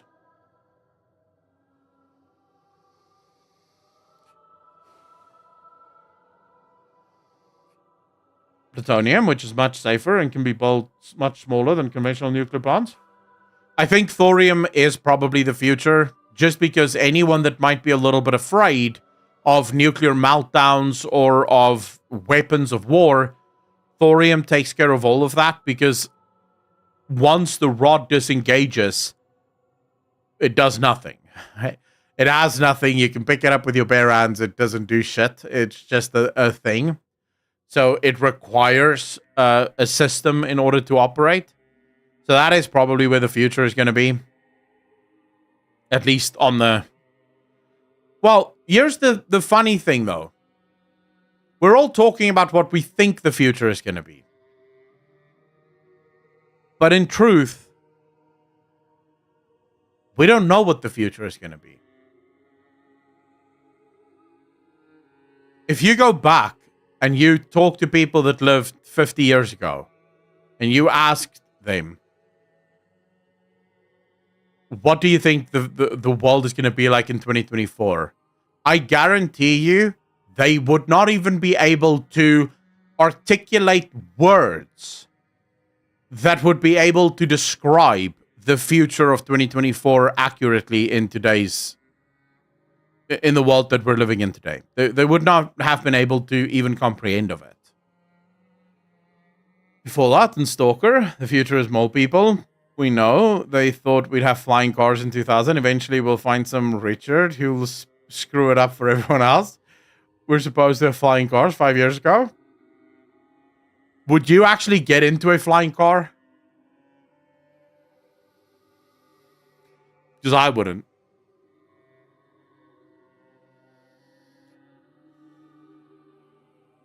Namwad, okay, so here's an interesting question. To the boys and the girls in chat, do you believe that AI sex robots is going to be an actual threat to relationships, to human interactions? Do you think that that's going to actually be a problem?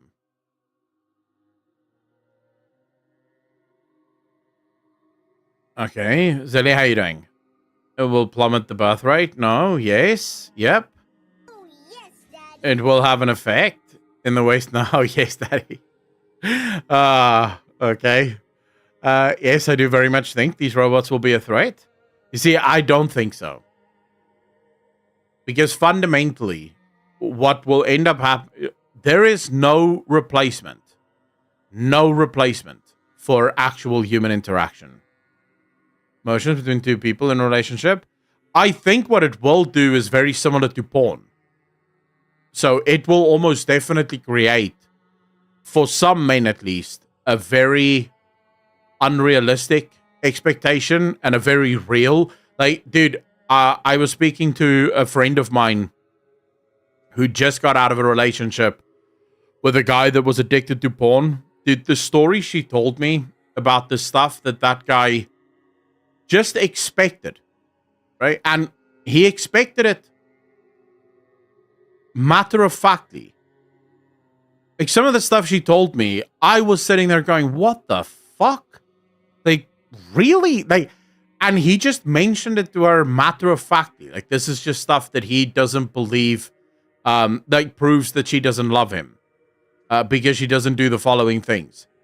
So I do think in that regard, they might actually be a bit of a problem, because, you know, the sex robot is always going to be available. You're not really going to have to take her out for dinner and also a movie and, you know, do all of those lovey-dovey romance stuff so that she actually looks at you and doesn't want to fucking throw up, or whatever the case may be.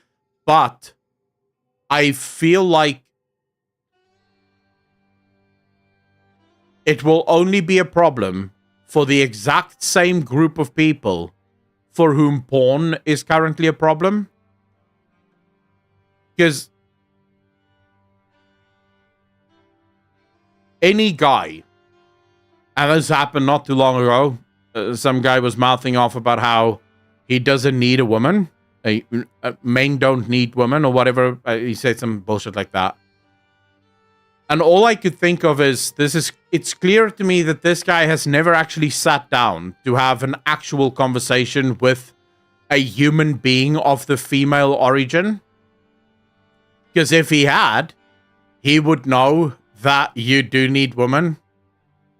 Like, the perspective that a girl brings. Dude, I like hanging out with the boys, right? I like hanging out with the boys. It's super fun. But there is such a big difference between spending 2-3 hours hanging out with the boys and spending 2-3 hours having coffee with a girl. And I'm not even talking sexual, right? I'm talking about just having coffee, chatting about shit, talking about life. There is a massive difference. The perspective they bring, and no robot is ever going to be able to replicate that. And I feel like most people will realize that, like, maybe it will be a novelty for a while, and then they'll realize what they desperately need and yearn for is female companionship. Even gay men have a shit ton of female friends, though. So clearly, gay men doesn't disprove the theory.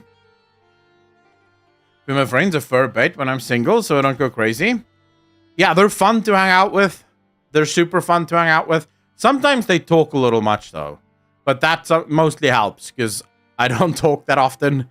But sometimes they... Actually, it's not that girls talk too much. It's that sometimes girls explain too much. I don't mind the talking bit, because I don't like talking, so if I ask you a question and you sit there and talk for 2 hours, that's like a fucking dream to me. But sometimes they over-explain things. And that pisses me off. My stepmom does this. So my stepmom she'll ask me to go do something. Let's say I need to go pick up a package for her. And then all she needs to do is say, hey, can you go pick up this package and then give me the address where the package needs to be picked up. I'm not going to say no to her. She's my stepmom. She's older than me. I have respect for her. I'm going to do it. Even if I do it begrudgingly, I'm going to fucking do it, right? Because that's just how I was raised. That's the culture that I'm in. It is what it is. But then she doesn't do that. She doesn't just say, listen here, Stefan, can you quickly go pick up this package? This is where you have to do it. No. It's always, can you quickly go pick up this package? This is where you have to do it. I would have done it myself. And then it goes into like a 20-minute fucking explanation for why she's asking me to do it. And all the while, I'm just sitting there going, let me just fucking do it. Like, I don't give a shit. I don't care what the justifications are for me having to, upend my life so that I can do this thing for you. I just want to get it over with. You don't have to explain shit. Just ask and let me do it. So that is something that I think can sometimes get on my fucking nerves when I'm being like when you're explaining to me why I'm about to upset my life.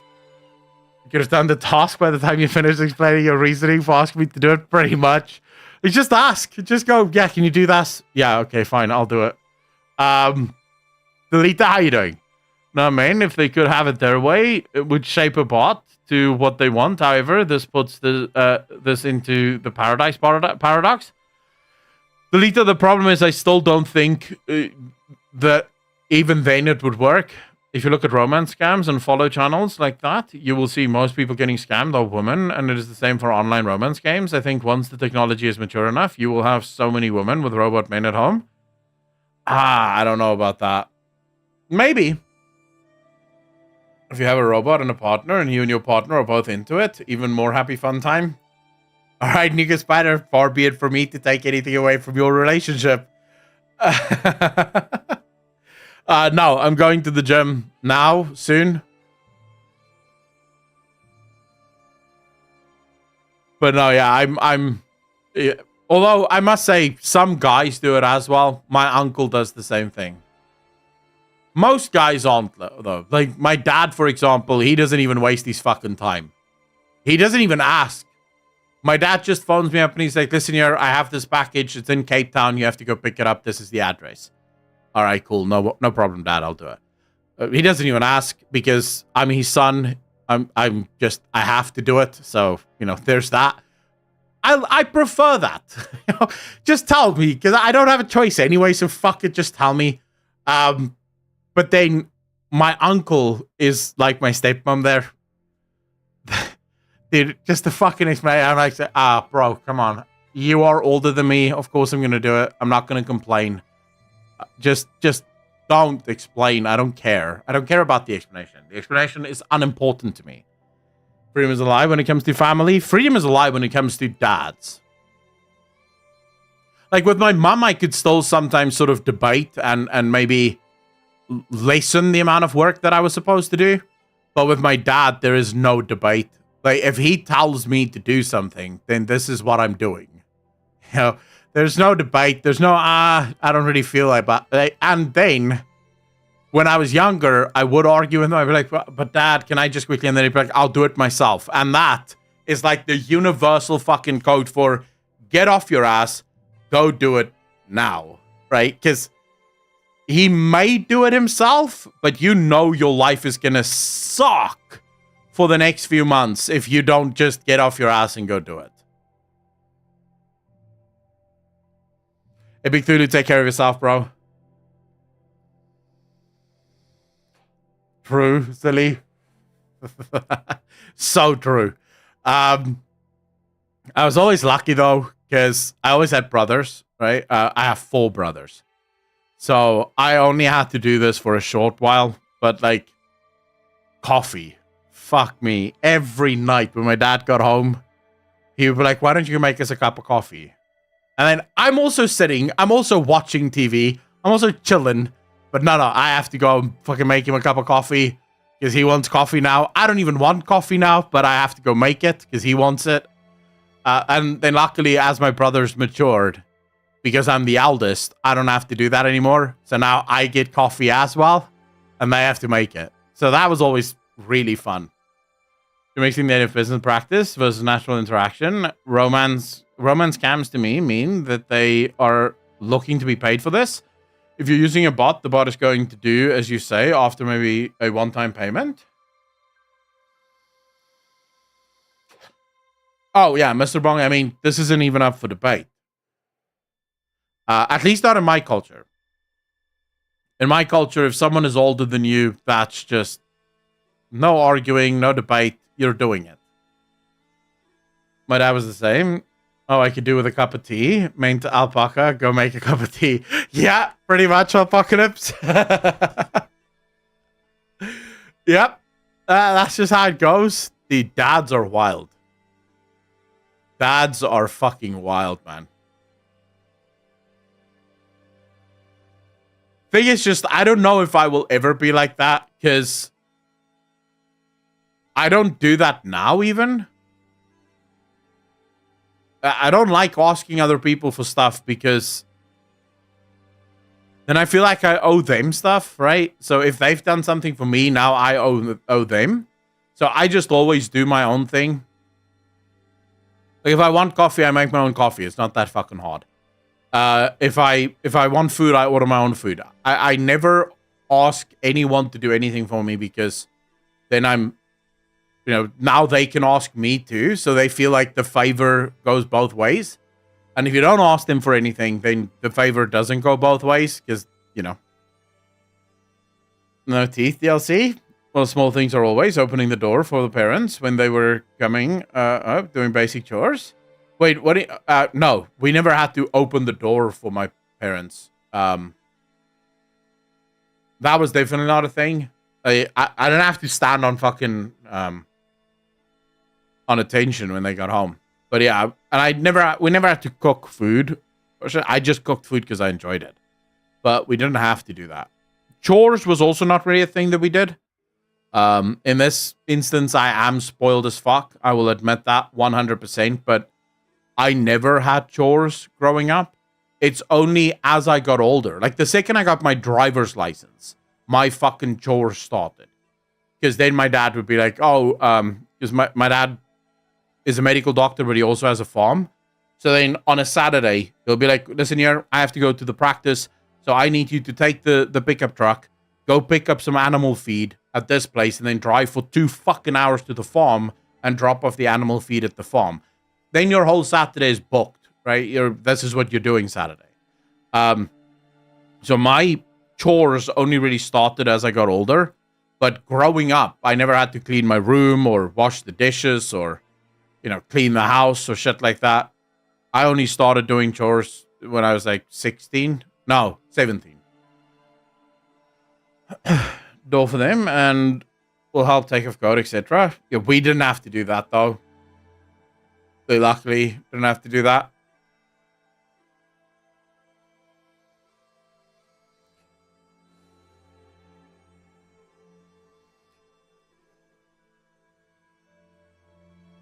It would be really fun content to see you feeding the cows or chickens, Akko. It's not fun for me though. Like that was so, dude, as a young kid, you have plans, you want to go out with your friends, and now you're fucking spending the whole day driving between the animal feed place and the farm, carrying massive bags of animal feed. That shit sucked. I did not enjoy it. I grew up with horses, so it was always, hey, this Saturday we're getting hay, which meant I was tossing hay up into the loft all day. Never had chores in the written sense, but had move X or clean Z things to do every year. I grew up, man, this is going to make me sound so fucking pretentious. I promise that in South Africa, this is not a pretentious or a rich thing. It's just how it works here. But we had maids, so cleaning was just done automatically, right? If you ate, the plate would just get cleaned. If you made coffee, it would just get cleaned. So you didn't have to worry about that shit. Bed would have been made by the maids. So you didn't have to do any of that shit. socialist. I'm not even a fucking socialist. I'm a capitalist. So I guess having a maid fits into that, I guess. The maid application chat. You pretentious and dude, like I said, in South Africa, it's not a pretension. Almost everyone have maids in South Africa. It's very fucking cheap to have maids in South Africa. Because there's a lot of people that don't have work, that need work, and therefore they go into domestic work. They become domestic workers, so they work in people's homes. Parents spend a lot of time working, then having a maid makes sense. My mom didn't work, but my mom worked at the school. She was sort of always involved in what we kids were doing. So she was pretty much always at school, helping out, either being a substitute teacher or planning bazaars or whatever the fuck the school had. She was on almost every single one of the school's boards for something. So she wasn't home, and so that's why we had maids. Yeah, but Z-Vengeance, the maids that you want are maids that wear cute little black dresses and suck your dick whenever you feel like it. That's not the kind of maids that we had. Plus, our maid was fucking strict as shit. And she was allowed to be as well. Like, she would just tell us to keep the fuck quiet, and then if we didn't, she would tell my dad, and then we'd get spanked. So they were kind of in charge of the house. Look like gym teachers. Yeah, pretty much. School maid worked as a nanny. For my younger brothers, yeah. I mean, obviously, I don't remember when I was younger, but for like the twins, or for my younger brothers, they would be nannies / maids.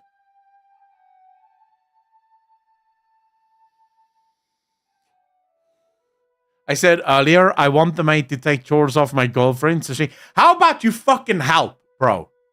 If you want to get your knob cleaned by your girlfriend, how about you pick up a fucking a cloth and help her wipe shit down? Instead of sitting in front of the TV going, when are you done? This dick isn't going to suck itself. And she's just slaving away, washing plates and fucking cooking your food and cleaning the... Like, just help a little, bro.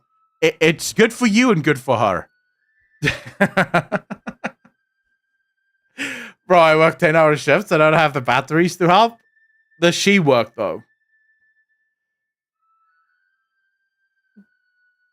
Do you work 10-hour shifts so that she doesn't have to work, or does she work as well? We have a you make it dirty, you wash it policy. Man's watching you when he could be doing the dishes.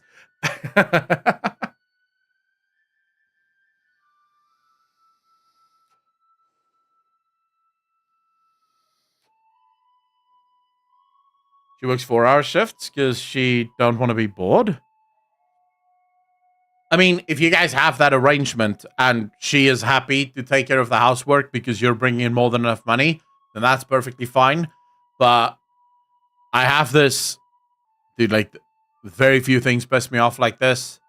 When you have guys that work 8-hour, 10-hour shifts, and then the girl also works 8-hour, 10-hour shifts, right? But then they still expect the girl to do all of the fucking heavy lifting at home. That shit drives me a little fucking nuts. It's like, bro, no. You don't get the housewife treatment if you can't fucking provide her with the housewife experience. If you're making the money and she doesn't have to work, then yeah, she'll take care of the house. But if you're not making enough money for her not to work, then she doesn't have to take care of the house. Then you too take care of the house. You can turn you dirty it, you wash it policy into it's dirty, into dishwasher it goes. I don't have a dishwasher. I don't have enough dishes to fill up a dishwasher. I have one plate, one fork, one knife, one cup, one glass. So a dishwasher would be wildly over fucking... like, it would literally be just too much for what I have.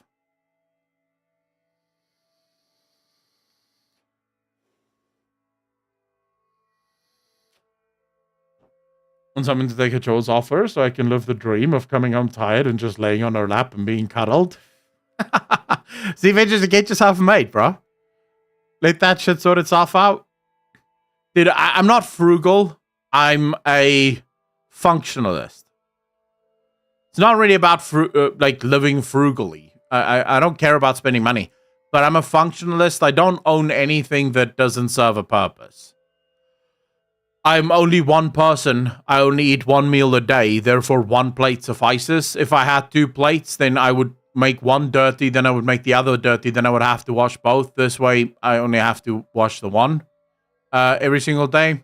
I also don't need other forks and knives because, you know, fuck it. So yeah, I only own things that I need. If I don't need it, I don't own it. Because if I own it and I don't really need it, then it becomes a liability.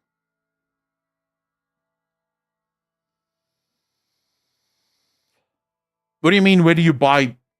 Every store here that sells plates, sell them single. You can buy single plates. You don't have to buy them in a set. Sets are usually cheap as well. Like, you don't want to buy sets. You want to buy the single plates. I have a nice plate. It's like, it's this big, it's not here right now. But it's this big, like bluish, I think it's bluish clay plate. It's made from clay. Mwah. Beautiful plate, that. Everything fits nicely on there. Yeah, it's kind of like a platter, probably. Kind of like a platter.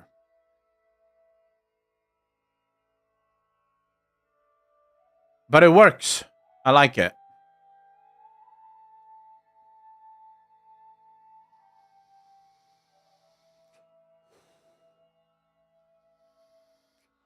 All right, boys. Let me go get ready for the gym. I hope today is quiet as well. I don't have the strength to deal with a busy gym. Last night was quiet, which was super fun. I may stream after the gym, although I'm quite fucking tired today.